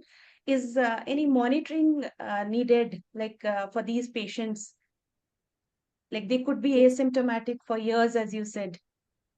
Yeah, so our approach has been, it depends. So we get two types of patients. We get the type of patient who has an eosinophil count of 8,000, 10,000, where we get them very early. That's just been noticed. It's brand new. So in that patient, we do a complete evaluation. And if we find no evidence of end organ damage and they all get a bone marrow, they don't have evidence of an abnormal bone marrow. If that patient is fine, we normally would follow their eosinophil count maybe monthly for 3 months, then every 3 months, then every 6 months, then maybe once a year. We tell those patients if something happens and they don't feel well, maybe their family members don't need to go to the doctor, but they do, and they should get a CBC done. For the patients that come to us after 5 years, so sometimes a patient will go back in their records and we see that they've had 3,000 eosinophils for 5 years. We still do a complete evaluation initially, but that patient I might just follow yearly because they already meet criteria. I have a very low threshold for doing additional evaluation and additional testing in those patients. And I won't leave a patient untreated if I don't think they're reliable about coming back. Thank you, Thank you, Dr. Dr. Abhi. Amy. A wonderful talk. Yeah, and covered such a wide spectrum of disorders. Really enjoyed it very much. In the last talk, actually, there was a question on eosinophilic esophagitis, and the question was, what is there an infectious etiology apparent with esophagitis? So, would you be able to answer that? I can probably answer that, but I would argue not really. I mean, you can get Candida esophagitis, and Candida sometimes can provoke an eosinophilic reaction, but that's generally not a mystery because you do the endoscopy and you see white plaques and you biopsy them in their Candida. Some of the lower GI, so strongyloides can cause eosinophilic duodenitis and occasionally eosinophilic gastritis. But esophagitis, I'm not aware of any infectious causes other than what I said. There is a lot of interest in the Gleach syndrome, it seems. So there are two questions. Are there any genetic variants that results in the Gleach syndrome? And what would be the treatment? How would you treat patients with the syndrome? Yeah, so interesting question. So maybe to the genetic variants. So we followed, Dr. Gleich has sent me about a quarter of the patients with Gleich syndrome that we follow. So we have a very large cohort and we do whole genome sequencing on every single one. We think we may have a variant that will turn out to be important, but it's not even far enough along to mention what it is. So maybe we'll find a variant, but to date, nobody has identified a genetic cause, and they don't have it from birth. It can happen in childhood, but some people present late in life. So it's whatever it is, it's likely a somatic variant. In terms of treatment, it's really difficult. So the data is very mixed, and many patients you can treat with, if you give steroids only when they're going to have the symptoms, you can make the symptoms go away, but you mess up their cycles and it actually makes the next cycle worse. You can give low-dose steroids and some patients will respond to low-dose steroids, but many don't and require moderate dose. We did a small study of 5, actually it was supposed to be 10 patients. We stopped after 5 with mepolizumab because that did not work for our patients. It does work probably for some patients. There are case reports in the literature of patients who seem to respond to that. We've used benralizumab in a few people. We have one patient who's responded, the rest did not. We've tried pretty much, we have patients who are in partial remission on cyclosporin. We have patients who are on interferon. It's very, very difficult to treat, and each patient seems to be a little bit different. So Dr. Alpesh Kapadia, he says that there is a patient with a similar kind of clinical features that he has seen in India. The only difference is that the patient had giardiasis. So will giardiasis explain the hand and feet swelling? No. And it doesn't cause eosinophilia. So the key to making the diagnosis, and I will say this, is you really have to make the diagnosis, these cycles are actually cycles. So if a patient has swelling every 32 days, it's every 32 days or plus minus 2 days. That is different than intermittent swelling.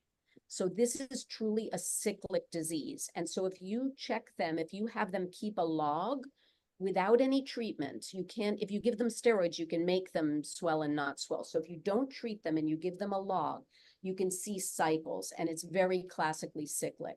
And that's the important difference. You know, lots of things can cause angioedema and intermittent angioedema, but Gleich syndrome is really unique. And if you check CBCs, what you'll see is that the neutrophil count goes up prior to the eosinophil count. The lymphocyte count cycles with the eosinophil count, and it's very, very characteristic.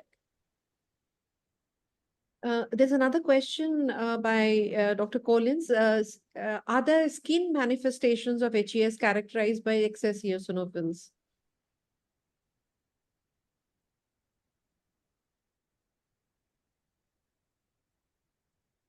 Yeah, so so that was in my second slide. So almost any fungal infection can cause eosinophilia. There are some that are more classic than others.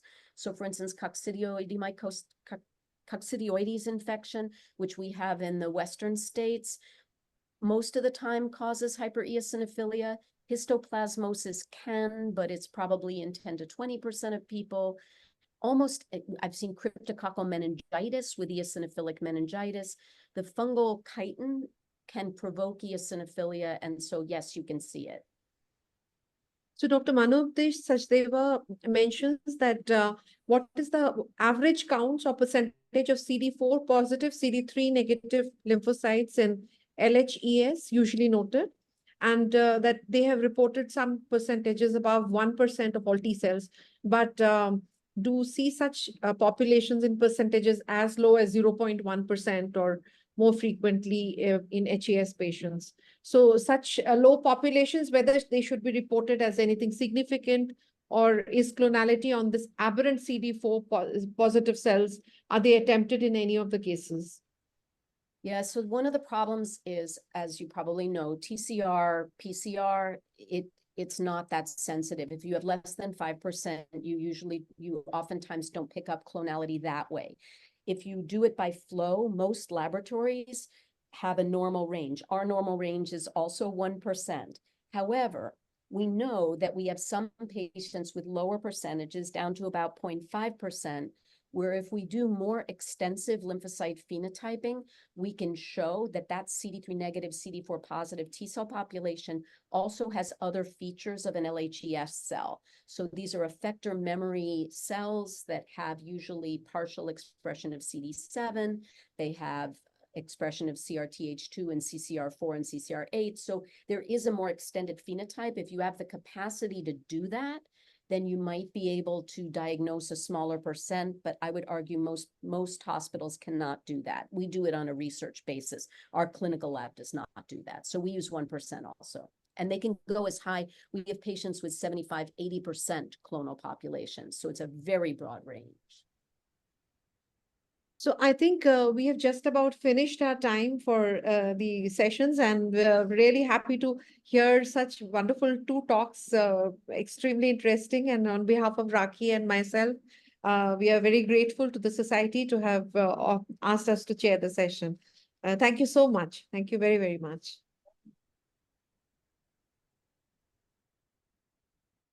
We will go to the next session.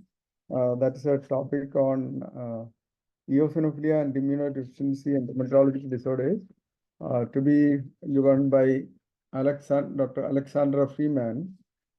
Dr. Alexandra Freeman is a pediatric infectious disease physician at the NIH, National Institute of Allergy and Infectious Disease of NIH, specializing in primary immunodeficiencies.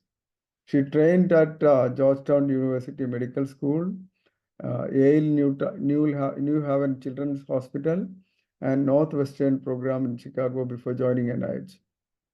She's focusing on hyper IgE syndromes and directs primary immunodeficiency clinic. Recognized as an expert in this field. Over to Dr. Alexandra Freeman. Thank you so much for the opportunity to speak today. So let me just pull up my slides, and then we'll get going. So I assume everyone can see that now. Okay, great. Yeah, so I'm an infectious diseases physician like Dr. Klion, and although she's focused on the eosinophils more than me, I do take care of patients with primary immune deficiencies and more specifically focus on the hyper IgE syndrome. So we'll take a look at some of that, kind of with a little spin on it with the eosinophils that we see as well. I don't have any disclosures or significant conflicts of interest. So, you know, I am focused on the inborn errors of immunity, which includes both patients that have primary immune deficiencies, where we see a fair amount of infections, as well as other kind of immune dysregulatory diseases, where we see things like autoimmunity as well.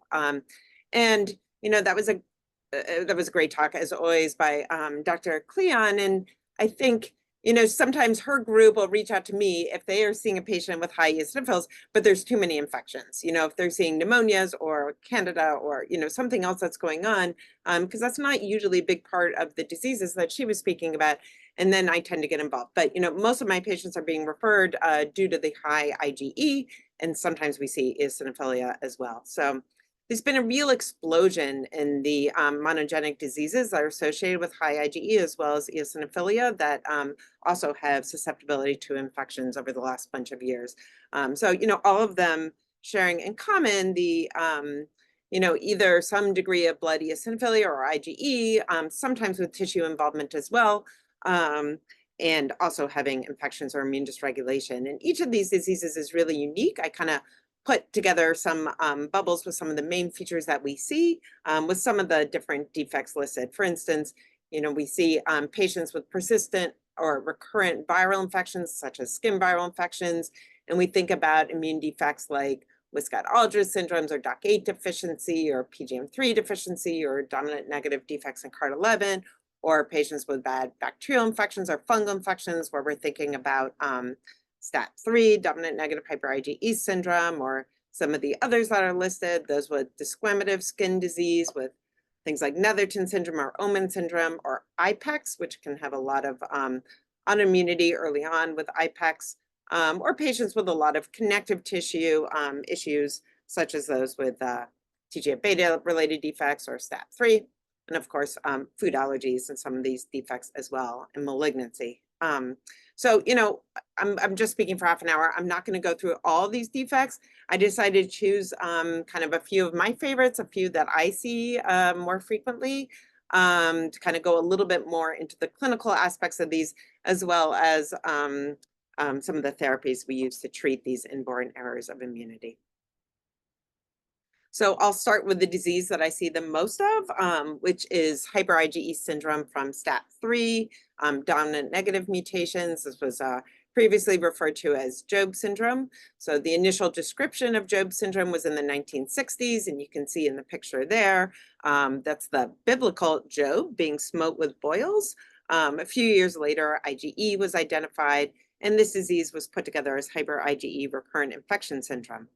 These patients do have, you know, a fair amount of eosinophilia as well as IgE, and neither of which seem to really correlate with the infections. So just to go through the main clinical features that we see, the babies are born and have a rash, you know, either at birth or within the first couple of weeks of life.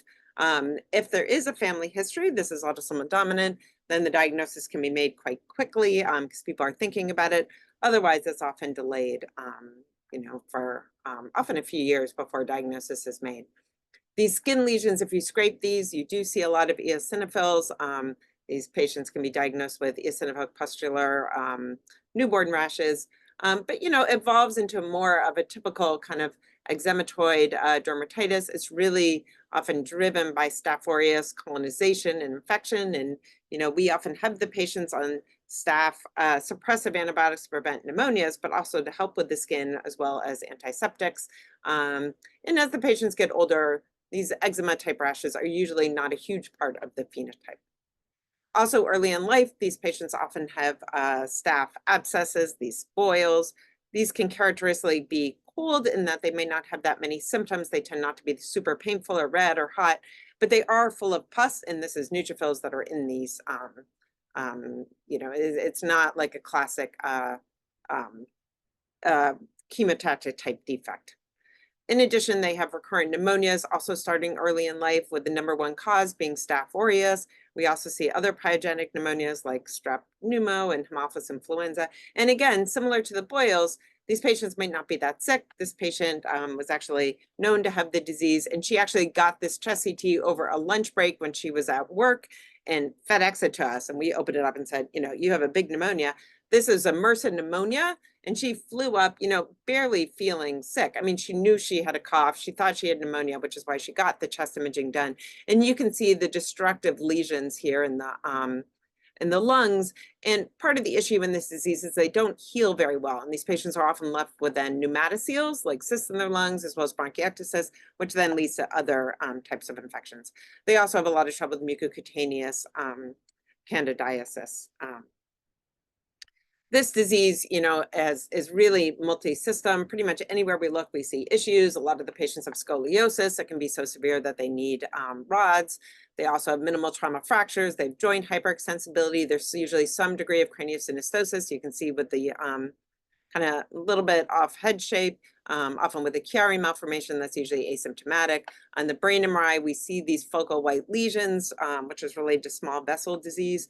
We also see sometimes middle-sized arterial aneurysms. I actually have an inpatient here right now who's had a myocardial infarction related to a coronary artery aneurysm like this one here, in which a clot can form inside. They have retention of their primary teeth as well. You know, in terms of the overall prognosis, these patients are, you know, they survive now usually well into adulthood compared to a few decades ago. But as they're getting older, we're really seeing a lot of orthopedic events and vascular events. You know, they do have abnormal tissue remodeling, and they end up having a lot of trouble with severe degenerative spine disease. You can see this really abnormal cervical spine, as well as needing lots of joints replaced. Early diagnosis is, though, helping in terms of prevention of infections so that their lung tissue is much more intact than before. So just talking a little bit about the pathogenesis of this disease, this is caused by dominant negative variants in STAT3. So STAT3 is a major signal transduction molecule. It's expressed, you know, throughout tissue types, all sorts of cells. It's, you know, very involved in things like cancer with usually increased STAT3 activity, wound healing, vascular remodeling, the immune system. So lots of different cytokines, chemokines signal through STAT3. They bind to the receptor, goes through the STAT pathway, STAT3 dimerizes, goes in the nucleus, turns on and off different cells. In terms of immunologic abnormalities, you know, most of the infections are really epithelial. So it's the skin, it's the lung epithelial, it's the fingernails. They tend to really rarely have more kind of organ abscesses with Staph aureus. Kind of going along with that, shortly after STAT3 was found to be the defect, we found that the T cells don't differentiate into Th17 cells, which is involved with mucosal immunity. These are the patients with the STAT3 defects, seeing this lack of the Th17 cells.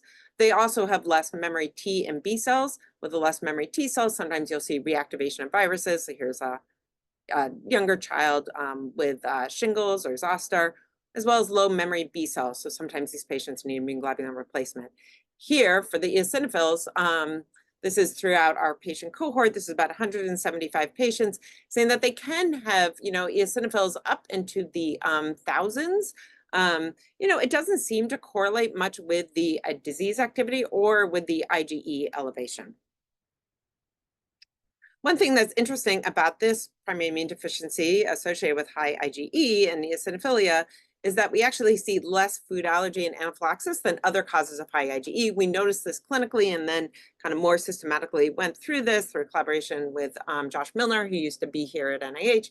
And this is controlling for patients that have similarly high IgEs. You can see the patients with STAT3 variants compared to the others with high IgEs. We see significantly less food allergy, although more than the general population, and a lot less anaphylaxis. When we looked at the mast cell activity, so this is through doing skin testing with morphine, we actually saw that the patients with the STAT3 variants often didn't react to morphine compared to controls, and suggesting that this is related to mast cell, like kind of a lack of mast cell activity, which could be associated with STAT3's role in mitochondria, causing less of a burst with the mast cells, as well as when histamine binds on its receptor, that also signals through STAT3. How about consequences of the eosinophilia or, you know, this kind of Th2 skewing that we see in these patients? You know, it's not often a big issue that we see, but we do see eosinophilic esophagitis at times. And in some of the patients, it's become, you know, quite symptomatic and has required therapies. In general, this was a bunch of years ago now that we looked through all the GI symptoms in our patients. And we noticed that a fair amount of them had either dysphagia or reflux disease. That's kind of the darker red there with dysphagia, the reflux, or the both with the kind of middle red here, especially as these patients got older. And at the time, about 17 of our patients had had upper endoscopy, and half of them, a little more than half, actually had eosinophilic infiltration of the esophagus, with many of those reaching criteria for eosinophilic esophagitis. You know, in recent years, some of, you know, we have had a couple patients being treated with medications like dupilumab. But in the past, most of these patients were able to respond to swallowed inhaled steroids or other therapies. Sometimes we also see lung disease with some degree of eosinophilic inflammation. Typically in these patients, if they have aspergillus infections of the lungs, it's usually in a pneumatocele in which aspergillus is inside, causing aspergilloma, or within the bronchiectasis. But occasionally we do see these patterns that are much more consistent with allergic bronchopulmonary aspergillosis. You can see a patient here. This was a teenager that started taking care of sheep, was feeding them with the hay, had a large inhalation from the hay of mold, and had this pattern on her CT that looks much more like ABPA, and on her bronchoscopy, it was just packed with eosinophils and tricholate crystals. She responded to antifungal therapy as well as corticosteroids. So approach to care of these patients, first of all, making the diagnosis, sequencing through STAT3 either on its own or through panels or through whole exome sequencing or whatever the approach, but these are typically heterozygous, typically missense or short in-frame deletions. Then the care has traditionally been supported with suppressive antimicrobials with trimethoprim sulfa or something aimed at suppressing Staph aureus to limit the pneumonias. We consider antifungals if they have lung disease that puts them at risk, or if they're in endemic regions, for instance, for coccidioides in the Southwest US or in some areas of South America, because we've seen significant meningitis. We try to have them use antiseptics for their skin disease to control the eczema, avoiding things like high mold exposures, education regarding the lack of inflammatory responses, dental and bone health. The role of transplant in this disease is still kind of being explored. Some of these patients are now being transplanted, but it only corrects the hematopoietic component, obviously, and this is a multi-system disease. In recent years, we are using dupilumab more and more in the therapy of these patients. We know that they have increased IL-4 signaling, and it's been really great for these kids that have eczema and the teenagers to have really good responses. Some of these pictures, these were actually sent from families because I feel like in the pediatric population, dupilumab was kind of getting approved during the pandemic years when it was harder for us to see the patients as frequently. So some of the families were sending in the pictures of the children's responses. But not only have we seen the eczema really improve, but also a lot less need for staph antibiotics as well as boils. I'm not sure really, if it has been helpful at all for the lung disease. That's been much less clear. But here is one patient who had an ABPA type pattern with an azole-resistant aspergillus, and her disease, you can see here, these ABPA-like infiltrates really responded nicely to dupilumab, as well as inhaled amphotericin. Okay, so I'm going to now switch and talk a little bit upstream of STAT3 about the IL-6 receptor defects, just kind of briefly. So upstream of STAT3, IL-6 is one of the main cytokines that signals through STAT3. And IL-6 has two different receptors, the IL-6 specific receptor, as well as GP130, which has other cytokines, including IL-11, which is involved in kind of bone and dental development that signal through it. So over the last bunch of years, defects both in IL-6R as well as the GP130 receptor have been identified that have overlapping features with the STAT3 dominant negative disease patients. When the IL-6 receptor, there's only been a few patients in which that has been, in which there's a deficiency of the IL-6 receptor. Those patients have had skin infections, high IgE, but also, a real lack of inflammatory response since IL-6 drives CRP. So those patients have had low CRPs. Now, GP130s, but there's been a bunch more patients identified with that, rarely with biallelic mutations in which you don't have expression at all of the GP130 receptor. And those patients have had really severe disease with both pneumonias as well as skeletal issues. And then the more common and dominant negative variants in the IL-6ST gene that encodes for the GP130 receptor. So we are part of describing some of the initial patients with that. And I put the chest CT of two of my patients that we follow with IL-6XT or variants.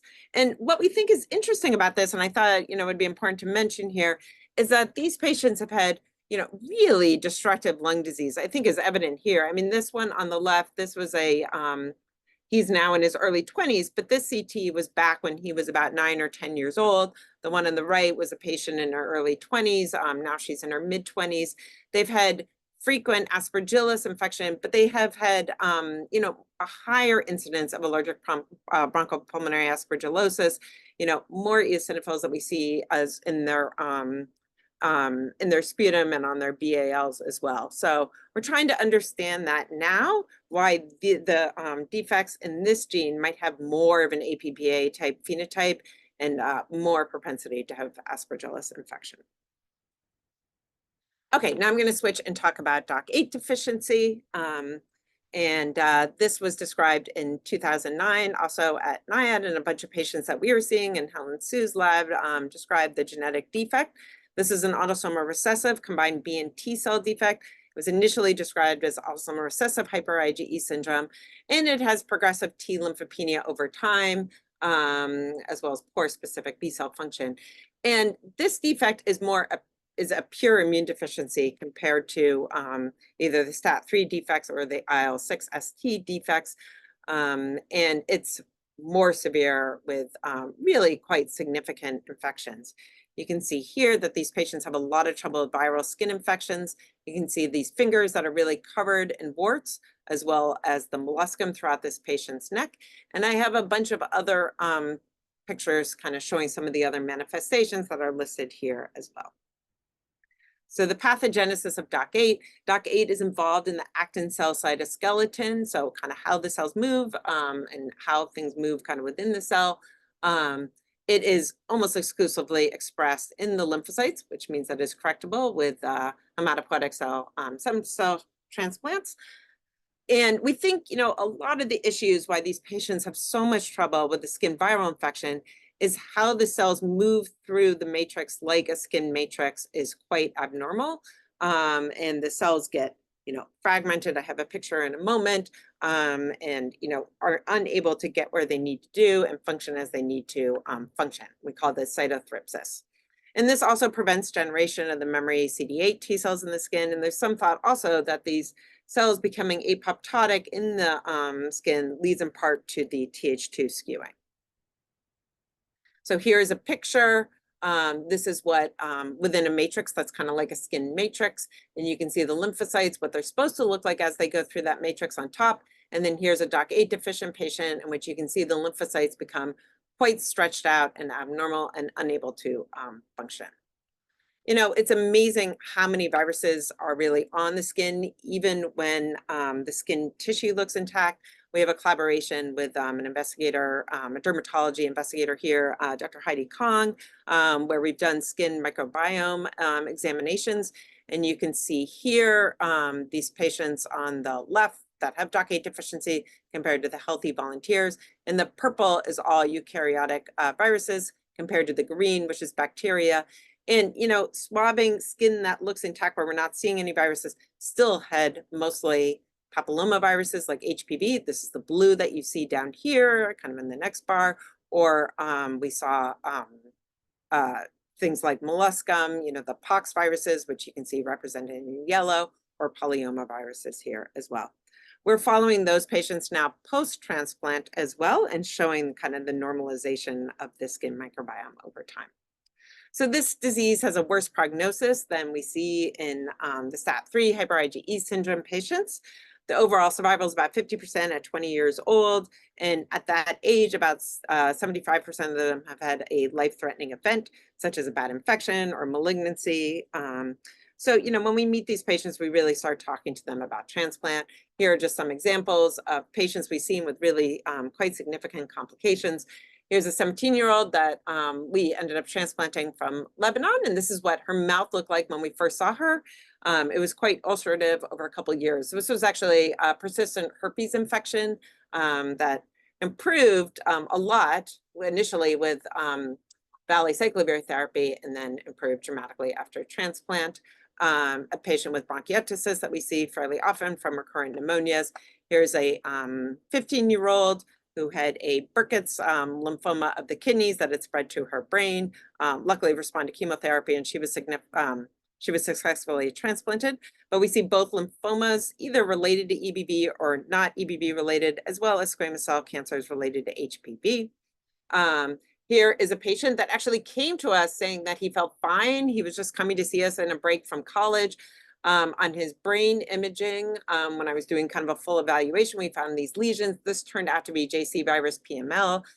He also had Sézary syndrome from a cutaneous T-cell lymphoma. So making his management extraordinarily difficult. We did confirm this diagnosis on brain biopsy as well to see if there's signs of lymphoma. And kind of my most exciting treatment case ever, we successfully transplanted this patient and he's graduated from college and doing great.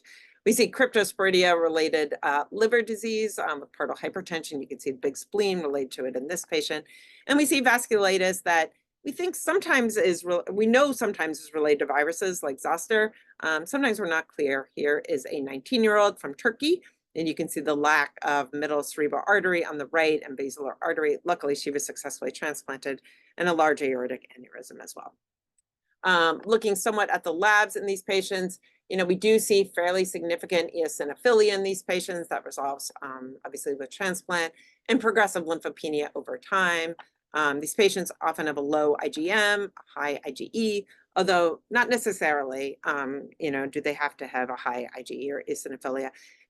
In these patients, compared to those with STAT3, the IgE and the eosinophilia usually correlate with each other, and they also correlate with the severity of the disease. So we see much worse food allergies and eczema in the patients with lots of eosinophilia as well as high IgE.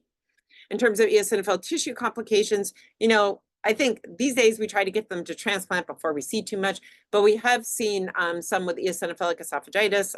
We have one where and nicely resolved post-transplant, and others have not had issues post-transplant. We have had some cases, and there's some described with eosinophilic pneumonitis, although sometimes that is driven by a pathogen, and sometimes it's not clearly driven by that, as well as dermatitis. In terms of therapy, the key here is to diagnose this, and this can either be caused by, pathogenic mutations like frame shift mutations or stop mutations, or it can result from large deletions. So sometimes, if you're really suspecting this, you need to make sure that you're not just doing sequencing or whole exome sequencing that could miss large deletions and include something like copy number variation as well. And then trying to get them to transplant before there's significant end organ disease or malignancy. Dupilumab has been used in several patients now successfully. We actually have not used it here because I think we're just so nervous about delaying transplant because we've been burned by patients suddenly having malignancy. So, but we have had patients who we know of patients have been on it. And then the food allergies, they seem to kind of slowly resolve after transplant. We've been following that. Some have persisted though for years. So here's just some pictures of a few patients with the warts resolving after transplant. And here's a patient with an EBV lymphoma that was refractory to chemotherapy with resolution after transplant. I'm not going to really go through this, but this is our transplant regimen that we use, which is busulfan and fludarabine based with post-transplant cyclophosphamide for GVHD prophylaxis in addition to immune suppressant medications. Our overall survival is about 85%, despite having patients that have had really significant pre-existing morbidity going into the transplant. Okay, now I'm going to switch to PGM3 deficiency, which is even more rare than these others. This is an autosomal recessive glycosylation defect with immune dysregulation. And just kind of oddly, this week, we have all these diagnoses here. I saw 2 patients yesterday with PGM3 deficiency, 2 siblings, as well as patients here with DAC8 deficiency, as well as STAT3 hyper-IgE syndrome. Anyways, so this is a glycosylation disorder. So about 75% of our proteins, need to be decorated with sugars in this glycosylation process in order to function normally. So there's lots of glycosylation defects, many of which don't have any kind of immune disorders that we know of at all, but there's a few that have been associated with immune dysregulation, including PGM3 deficiency that was described as a hyper-IgE syndrome. We also have seen eosinophilia in this disease, as well as some eosinophilic complications. So these patients often have fairly significant atopic dermatitis. You can see some of the really kind of severe dermatitis in this patient over here. We've seen asthma, food and environmental allergies. We've seen quite significant eosinophilic esophagitis and other bowel disease in these patients, as well as allergic bronchopulmonary aspergillosis and allergic otomycosis as well. Here's a chest CT of a patient that had an ABPA pattern. These patients often have recurrent infections. They can have trouble with neutropenia is pretty classic, as well as lymphopenia. They can have recurrent staph infections, recurrent pneumonias, abscesses. Compared to pretty much every other disease I see that has low Th17 cells, these patients tend to have a high Th17 cells. And we've seen autoimmunity such as psoriasis and glomerulonephritis. They can have lymphoproliferative disease like Evans syndrome or lymphomas. And there's often some degree, but not necessarily, of neurocognitive impairments such as developmental delays. And this is just an example of some of the eosinophilia that we've seen in one of our patients here. You know, I think the highest peak was about 3,500 eosinophils, and went up and down, in part because this patient was frequently getting quite sick with bacterial infections, and then you would see a decrease in the eosinophil count, as well as requiring steroid therapy related to an allergic otomycosis, in which the eosinophils would go down as well. In terms of treatment of PGM3 deficiency, you know, we're not really sure yet. You know, some glycosylation defects can be treated with supplementation of different sugars. We tried that a little bit. We ran into some issues. So we're not sure about that possibility. There's a few patients, including one of ours, that have been transplanted. I think we plan to transplant at least another 1 or 2 in the next year or two that will correct just the immunologic complications. But I just wanted to point out something about the monoclonals. You know, we've seen some kind of unusual reactions in this disease. One of our patients, we actually gave omalizumab a bunch of years ago for his allergic otomycosis and other kind of complications. And he had severe anaphylaxis with his first dose. But, you know, omalizumab has more anaphylaxis associated with it. So maybe that wasn't surviving. But 2 of our other patients actually had allergic reactions with their first dose of dupilumab, which was a little more surprising, although now we have another patient that's tolerating it well. You know, I don't know if this is something to do with the, you know, I'm not an allergist, but something about, you know, seeing something that's glycosylated or not glycosylated, but it's just kind of interesting. So I would just caution people to maybe, if you're using these medications, do it in the proper medical setting for the first dose. And then I wanted to finish by mentioning gain of function stat 6. This was described last year. You know, I have yet to see a patient with this, but, you know, in terms of the inborn errors of immunity that, you know, really seems to have a lot of trouble with eosinophilia and eosinophilic and organ disease, you know, this one seems to be way up there. And it seems like every year there's a different stat, either gain of function or loss of function variant that is described. So stat 6, now this makes sense. Stat 6 is the transcription factor that is involved with IL-4 for the Th2 skewing. So it makes sense that these patients would have a lot of trouble with allergy, and these patients have had quite significant dermatitis and food allergies, as well as anaphylaxis, you know, much, much more than we see with our STAT3 dominant negative patients. They've also had some infections, kind of interestingly, they've had both bacterial as well as viral infections. But, you know, talking to some of the people that have taken care of these patients, it's not clear how much is also related to, you know, immunosuppressive therapies that they're getting leading to some of these infections. They've seen a fair amount of eosinophilic esophagitis, as well as other eosinophilic gastrointestinal disease in these patients. You can see here over half of the patients in this one description. And all the patients have had high IgE and eosinophils in this one report. Kind of interesting to me is that they actually did see some other issues. There was a couple patients, you can see here with vascular abnormalities. Makes me wonder about kind of the overlap with the STAT3 hyper IgE patients. And then the bone defects, you know, that's a little bit less clear if these patients are getting therapies like steroids. Now, in terms of therapy, some of these patients have been successfully treated with dupilumab, which, you know, makes sense, and which is why it's so good when we have a genetic diagnosis. And then there is the potential role of JAK inhibitors as well. And with that, I just wanted to throw up a table from a review paper that I wrote a couple of years ago. You know, when you're thinking about these inborn errors of immunity, you know, when you're seeing signs of recurrent infections or other issues such as autoimmunity, there's different kind of classes, some of which we talked about, such as the hyper-IgE syndromes. I would actually move DAC8 deficiency in with these other actinopathies, such as Wiskott-Aldrich syndrome, ones like the IPEX that I didn't talk about today. And then I also didn't talk about some of the SCID and Omen syndromes, such as we see with the RAG defects. And then the other kind of point I wanted to make is that, I think with easier kind of availability of techniques like whole exome sequencing, we're really diagnosing these diseases much younger and more of these diseases.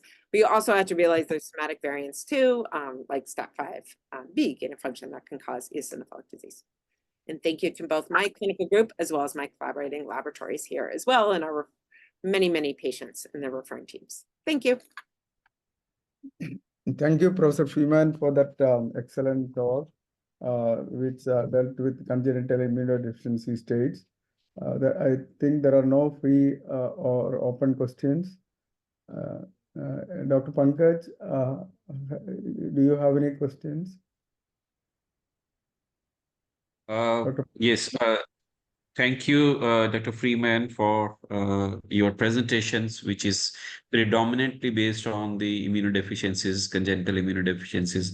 I just have one question. When you consider doing transplants, the haplotransplants, and how frequent it is for you to take a family donor for the transplant?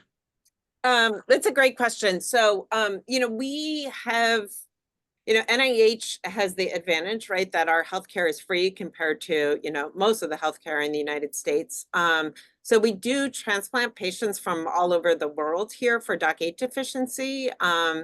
We have that disease has a higher incidence, for instance, in Middle Eastern countries. And those patients are often kind of underrepresented in the bone marrow registries.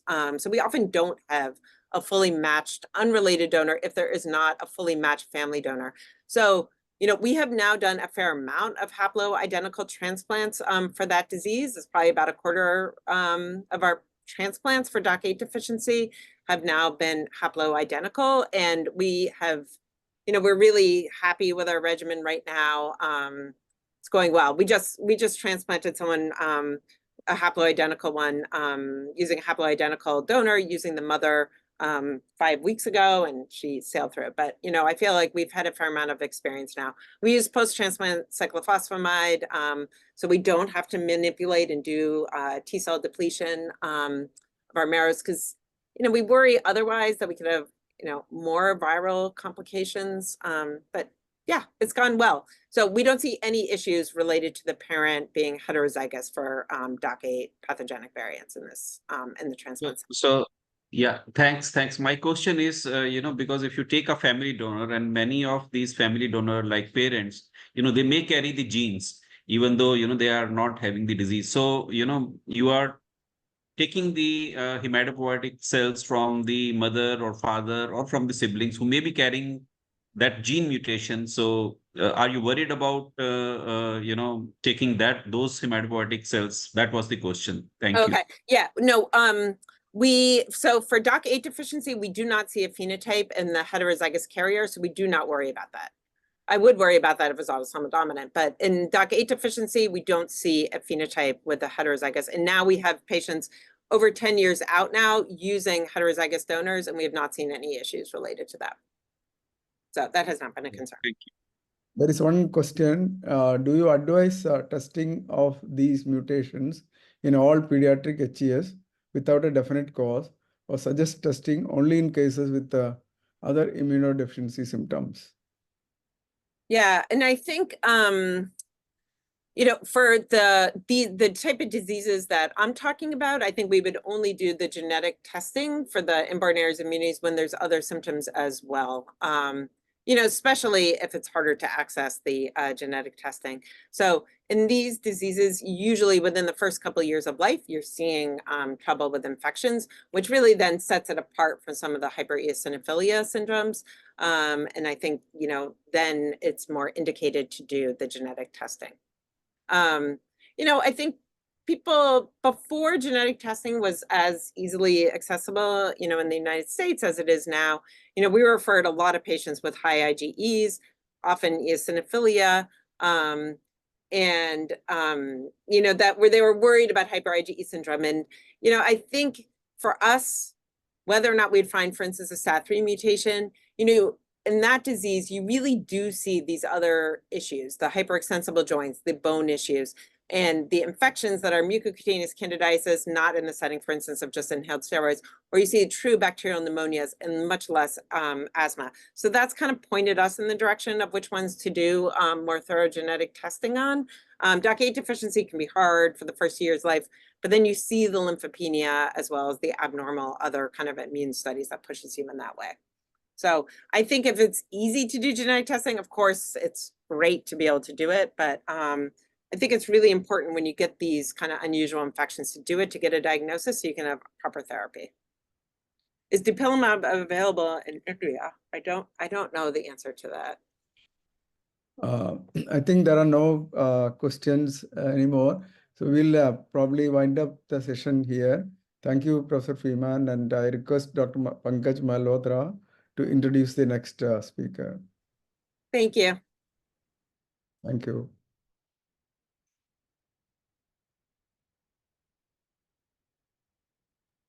Thank you, and thank you, sir. So it's now my honor actually to introduce physician scientist Marc Rothenberg, who is the Director of Allergy and Immunology at Cincinnati Children's Hospital Medical Center, the professor at the University of Cincinnati College of Medicine, the founder and the director of Cincinnati Center for Eosinophilic Disorders, the founder and director of the NIH Consortium of Eosinophilic Gastrointestinal Disease Researchers.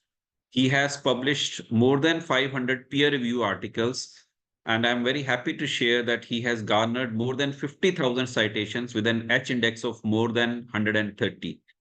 And he has laid the foundation for the therapeutics that are advancing the allergy immunology field, including the first drug, dupilumab, which is approved for children with the eosinophilic esophagitis. He's a member of the National Academy of Medicine, and he is the current president of International Eosinophilic Society. So it's my pleasure to invite physician scientist Marc Rothenberg. And Dr. Marc, if you are writing a book on eosinophilic disorders, you can count me in. Thank you so much. And stage is all yours.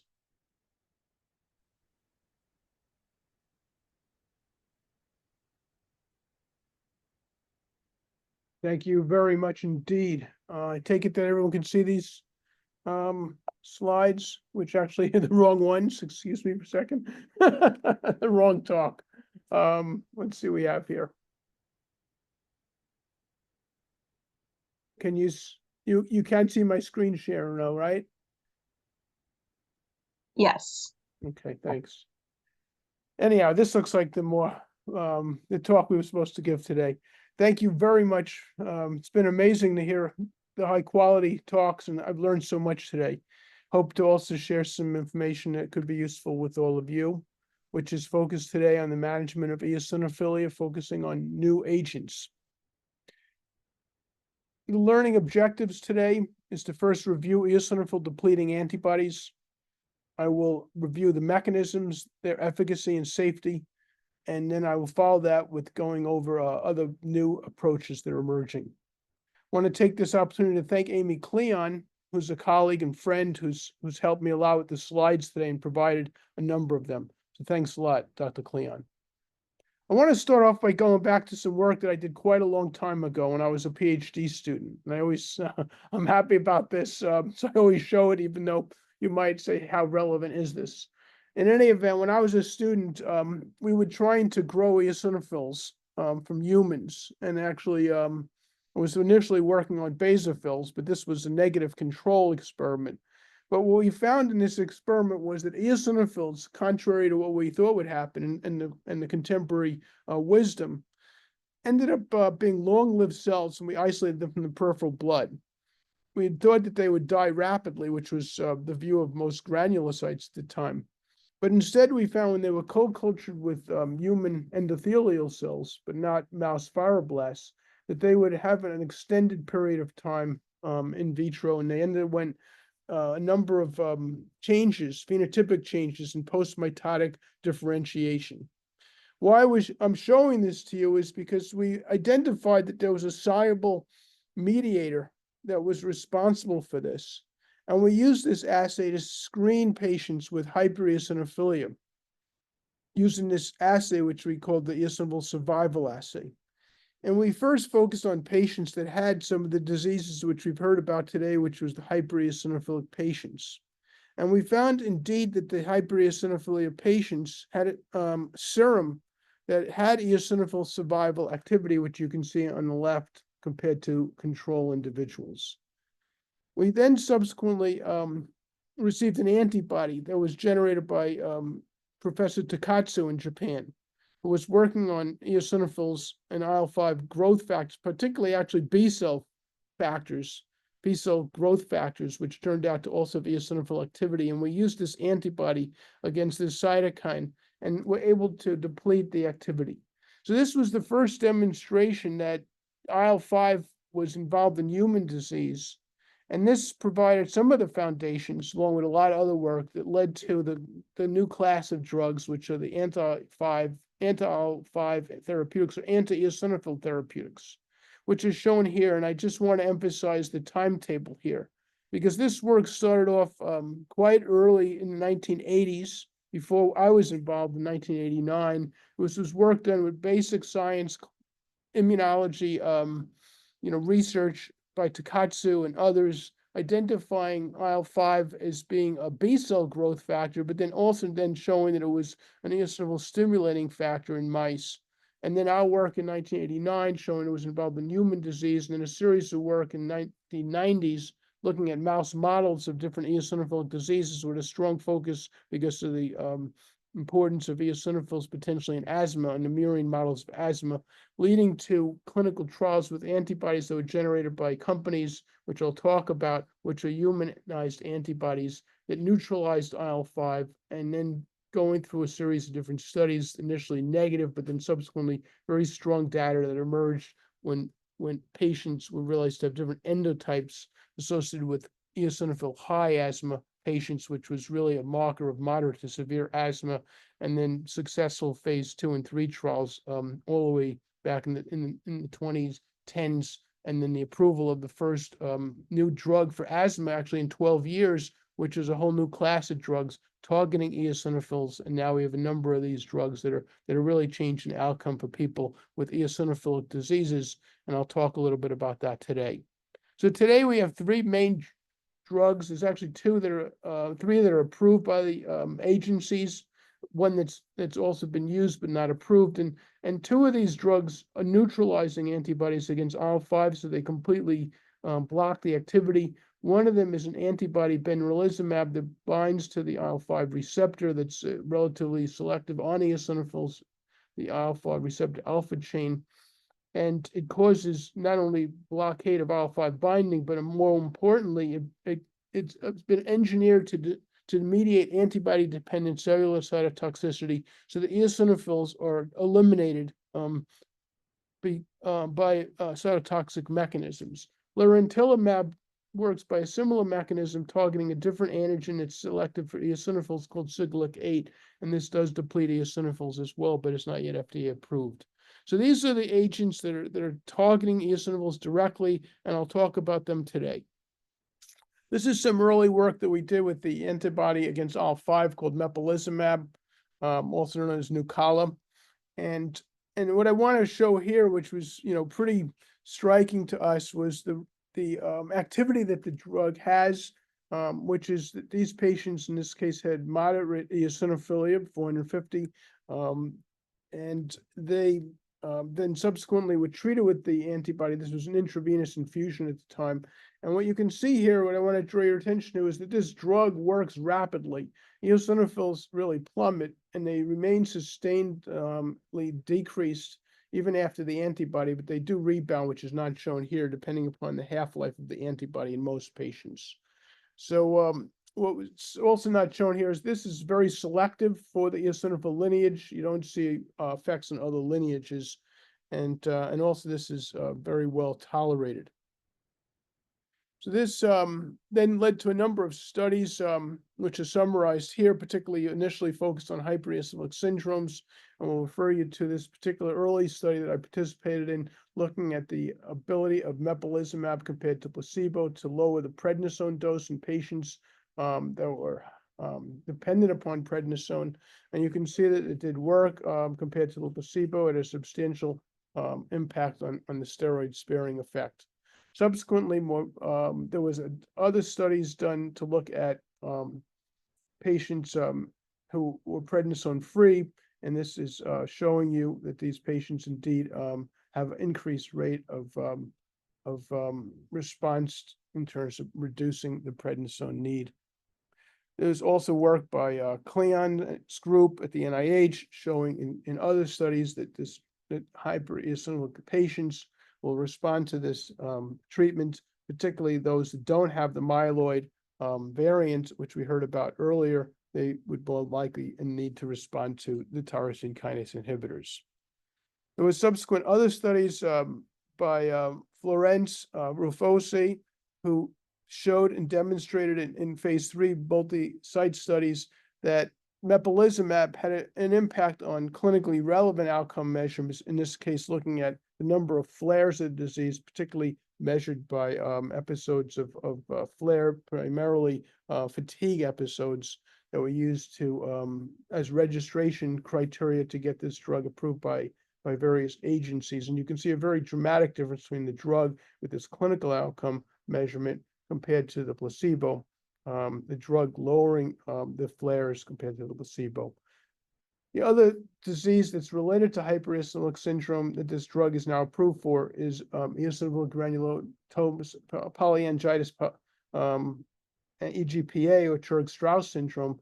And one can see that the drug both reduces the number of relapses compared to the placebo, and likewise increases the rate of remission in patients. And this drug has now been approved for this indication as well.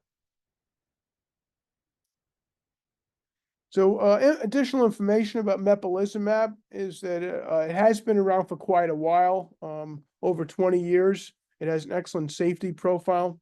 It's now approved for eosinophilic asthma, chronic sinusitis with polyposis, as well as HES and EGPA. In phase 3 HES trials, the reduction in fatigue was a primary outcome. It's notable that skin manifestations were relatively refractory to therapy. And there is currently a long-acting form of this drug called depemokimab, which is being developed, and clinical trials are ongoing for hypereosinophilic syndrome as well as EGPA. With the availability of two types of drugs that block eosinophils, both benralizumab and mepolizumab, it's interesting to consider if one is better than the other. We can say from experience that benralizumab, which mediates antibody-dependent cytotoxicity, generally lowers eosinophils more substantially than mepolizumab. Mepolizumab lowers eosinophils, but they remain detectable, and they do hover typically around 100 cells per microliter, but benralizumab can even be lower, in some cases have undetectable levels with conventional measurements in the blood. So one might hypothesize that benralizumab would be more effective than mepolizumab. And in this particular study that was recently reported in the New England Journal, these two drugs compared, and this study was designed to prove whether or not these had equivalence. And one can see here that both drugs performed equally. There was no superiority of one over the other, looking at the percentage of patients that achieved the primary outcome, in this case showing that both of them were comparable. So benralizumab was not inferior to mepolizumab for the induction of remission in patients with relapsing or refractory EGPA who were receiving standard of care. I want to now turn to eosinophil depletion in another set of diseases, which is eosinophil GI diseases, which is a focus area in my research. And I just want to draw your attention to that these drugs do deplete eosinophils. but the effect is not as dramatic in terms of the clinical benefit that we've seen in asthma as well as hypereosinophilic syndrome. And what we can see here in this study, which was in EoE patients, eosinophilic esophagitis patients that have an antigen-driven eosinophilia that's secondary to a type 2 reaction, that the drug is indeed effective, and you'll see this almost in all patients that receive the drug, unless they have an eosinophilic leukemia, that they do respond to targeted therapies, and you can see a dramatic reduction in the response rate measured by histological response, in this case, the number of eosinophils that are lower than a certain threshold, which is 6 per high power field. So the drug is effective. However, when we look at a symptom, in this case, something called the DSQ, or the Dysphagia Symptom Questionnaire, there was no benefit. So what we see here, and this is extended both at 24 weeks and other studies that have been published out for 1 year, that the drug does induce an eosinophil ablation. Tissue eosinophilia is completely eliminated, but the patients don't necessarily improve, clinically at least. And this is illustrated particularly in this genetic analysis of patients. And it's what you can see here is basically some modern art, which is basically a bunch of blue and white colors that look the same pretty much in all of these different categories, whether they be the baseline patients or the patients treated for 24 weeks, with the drug, which is shown on the left compared to the placebo-treated patients. So essentially, there was no impact on all the molecular pathogenesis of the disease. There were a couple of genes that changed, and lo and behold, not surprisingly, they were eosinophil-specific genes. And I refer you to the recent manuscript on this. So this is really a surprising result, but it's consistent with a general message that we know is that eosinophil-associated diseases, even in these cases where eosinophils are dramatically increasing, are not necessarily driving the disease. Although, we need to test this theory before you can rule out that possibility. So these drugs are very effective in terms of removing eosinophils, but they don't always lead to clinical improvement. And indeed, we've seen something similar in another eosinophilic GI disease, and I just emphasize this by looking again at the gene profiles, but that gives you an overall sense on the pathogenesis of the disease and the processes that are occurring. And one can see here that the patients in the control group have the disease. They have an active gastritis, which is different than the non-eosinophilic gastroenteritis patients. And then when they were treated with the drug in a double-blind manner, they either got the drug or benralizumab or placebo. One can see that at baseline and at week 12, basically, there were no differences in the patterning, similar to what we saw in the study with EoE. The only changes that occurred was in the eosinophil selective genes, CCR3, as well as CLC, which are both eosinophil-specific genes. They do go down consistent with the reduction. So one of the take-home messages here is that eosinophils are eosinophil-associated diseases, even in the case of these dramatic accumulations, doesn't necessarily mean that the cells are causal of symptoms, and this indeed has to be tested for each disease. And we do now understand that asthma, especially the moderate to severe forms, are driven by eosinophils in most patients, and certainly in the patients with hypereosinophilic syndromes, as discussed, and some other selective ones like EGPA. Wanted to finalize this discussion about eosinophil depletion by just raising the topic that how safe are these drugs, and how important are eosinophils in homeostatic mechanisms of the immune system, but also in protection against various insults, including infectious agents.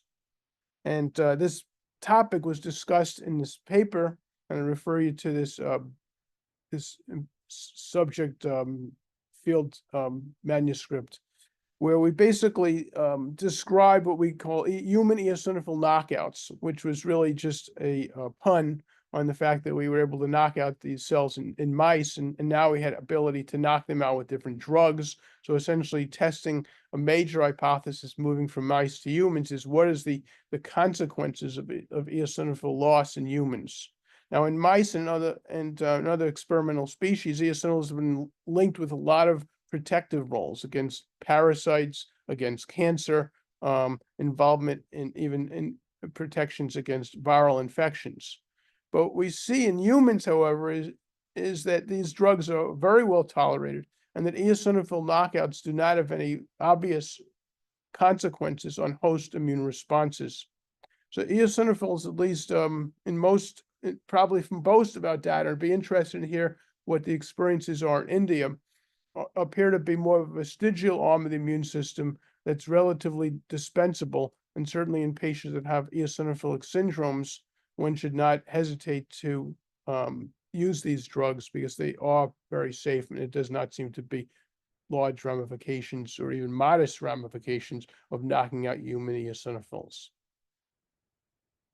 So I want to now turn our attention to the second part of the talk, which are other agents that are emerging in the field. And one of them is dexpramiprazole, which is a serendipitous discovery. This is a small molecule in an enantiomer of an oral drug that was originally used to treat Parkinson's disease, and it was found to be neuroprotective in vitro models. However, unfortunately, it failed to meet the primary endpoint in a phase 3 trial of ALS, but interestingly was accidentally noted to dramatically reduce blood eosinophil counts in these patients, which one can see on the right. So this has led to a formation of a company called Not Biosciences, and now it's been taken over by another company. But basically, the development of this drug potentially for eosinophilic diseases, particularly allergic diseases, initially starting with that. This is data showing that this drug potentially, and these are open label studies, has a steroid sparing effect in patients with hypereosinophilic syndromes. And one can see that in this study that primary endpoints were met. Several of the subjects, 40%, were able to taper their steroids. The absolute eosinophil counts went down to 0 in a number of these subjects, as shown in the graph here, a particular representative patient of that effect. And some of these effects are sustained for quite a while, which you can see on the x-axis as well. And one can see eosinophil depletion compared to before the therapy. So this is quite attractive. The mechanism of this drug is not well understood at all, but it does appear to develop affect the development of eosinophil progenitors in the bone marrow, which is shown in this study, which is that eosinophil progenitors have a decreased recognition. It appears to be a halt in the maturation of eosinophil poiesis, although this is very early preliminary findings. There has been now a study conducted, a phase 2 trial with asthma, and the primary endpoint in this study was eosinophil reduction. One can see here the eosinophil counts in these patients that received different doses of the drug compared to placebo. Indeed, there were statistically significant reductions consistent with the original observation that this is an eosinophil lowering drug. So this drug has potential to impact eosinophil associated diseases. Particularly important to note that this is an oral drug, which differentiates it from the injectable biologics, and certainly more research is ongoing to elucidate the efficacy of this drug and its potential uses. Another pathway to consider in terms of eosinophils is the IL-33 and ST2 pathway. This is currently in development. IL-33 is an innate alarmin, one that's made by epithelial cells. The receptor is designated ST2, which is expressed by inflammatory cells, including mast cells and eosinophils themselves, and it's a potent mast cell and eosinophil activator. Most importantly, is that dendritic cells, as well as ILC2 cells and Th2 cells, have receptors for the ST2 receptor, and that can lead to cytokine secretion by ILC2s, particularly release of IL-5, as well as IL-13.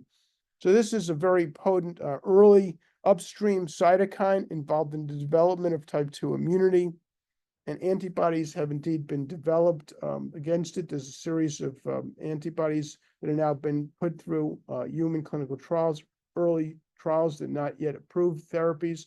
But what these studies did reveal is that this drug these drugs interfering with either the receptor or the ligand results in reduction of eosinophil counts.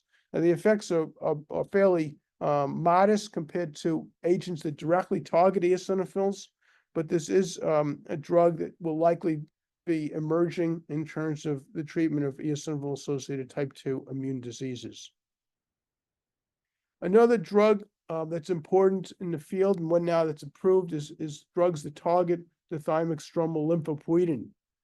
Thymic stromal lymphopoietin, also known as TSLP, is really a cousin of IL-33. It does work in similar fashions. It's an alarmin made by the epithelium, and it targets cells that express the ST2 or the TSLP receptor, which also includes the ILC2 cells, the Th2 cells as well. And this results in activation of Th2 cells and ILC2s, and it causes these cells to release their type 2 cytokines as well as proliferate. So based on this mechanism of action, antibodies have been generated. One is called tezepelumab, which is now approved and is approved for asthma. It does reduce eosinophil levels in the peripheral blood, and there's evidence that it decreases eosinophilia in the lung as well. And this is a drug now that's approved for asthma, and interestingly, moderate and severe asthmatic patients, independent of the eosinophils, which does differentiate it from the eosinophil direct targeting antibodies, which require a modest eosinophilia in the blood, where this particular drug does not. So this is one that has potential, and indeed it's being looked at in eosinophilic diseases such as eosinophilic esophagitis, and it does hold much promise for that disease and other eosinophilic disorders. Other agents to consider in terms of affecting eosinophil levels in the body include drugs that target eosinophil chemotaxis and activation. And there's a number of ways of doing that.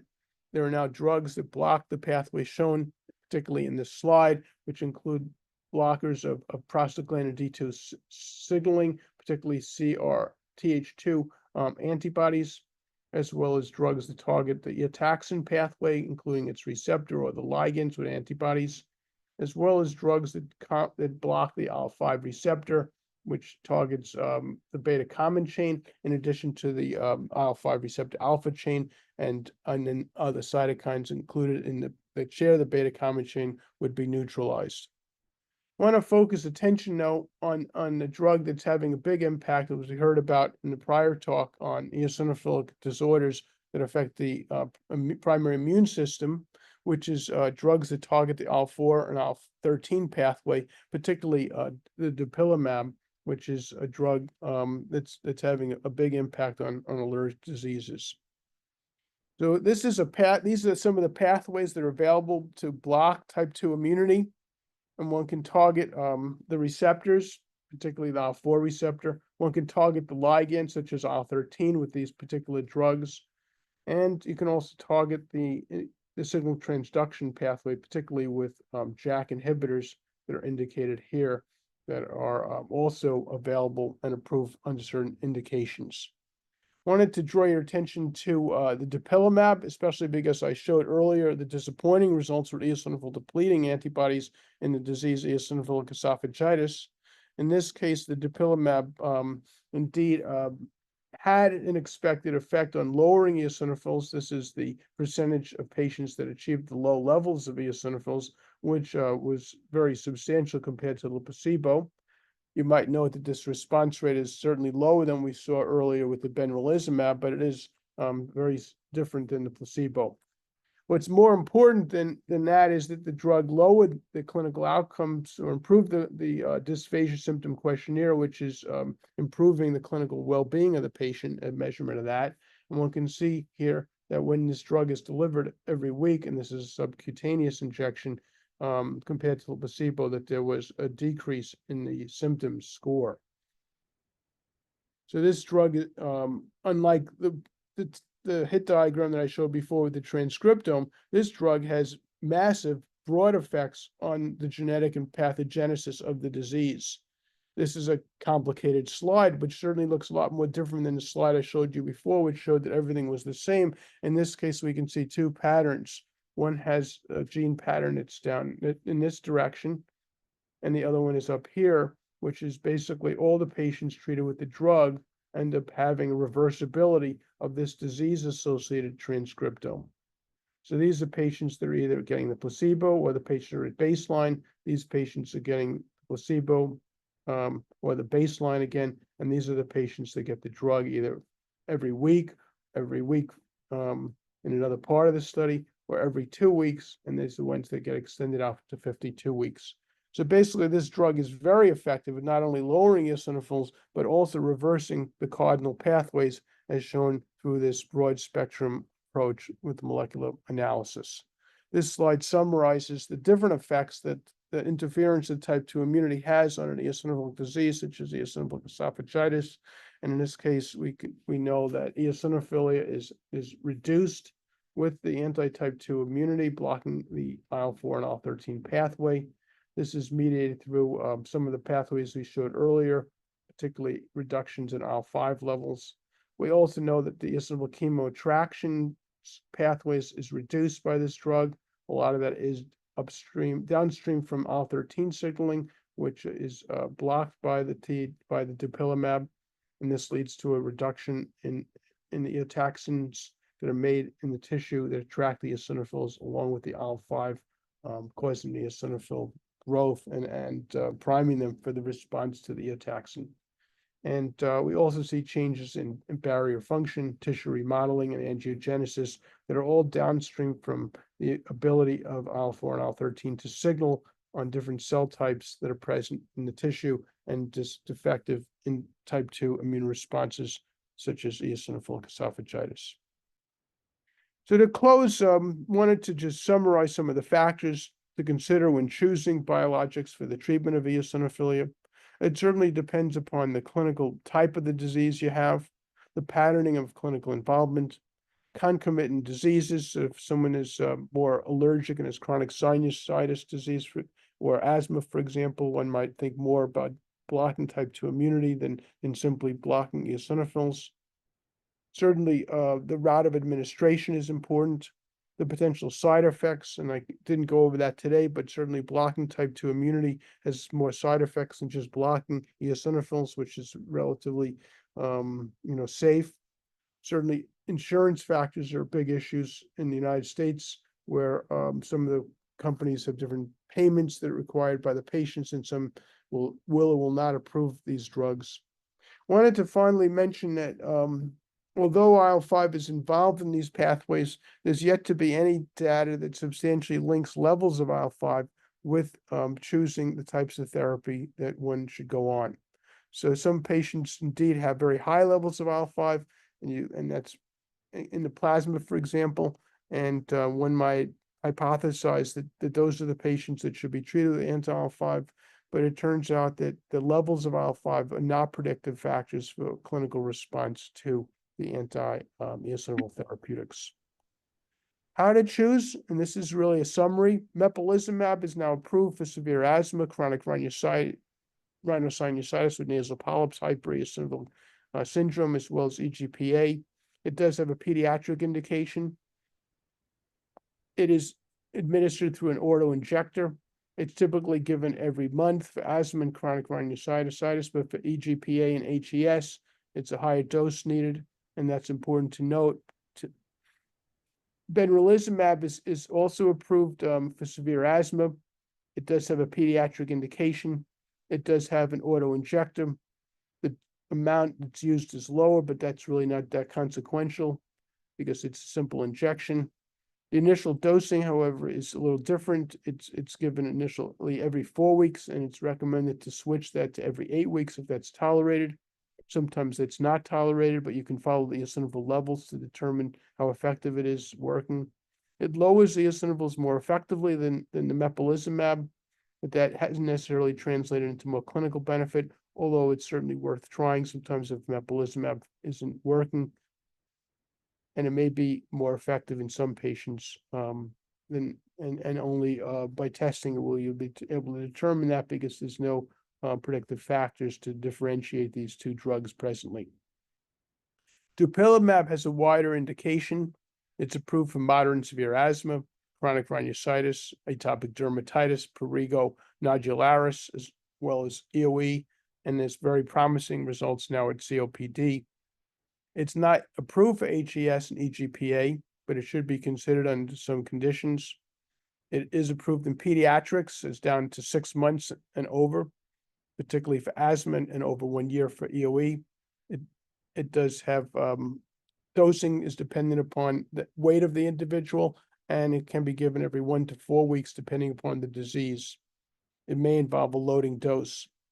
It's important to note that eosinophilia can sometimes be a consequence or a common adverse event to dupilumab.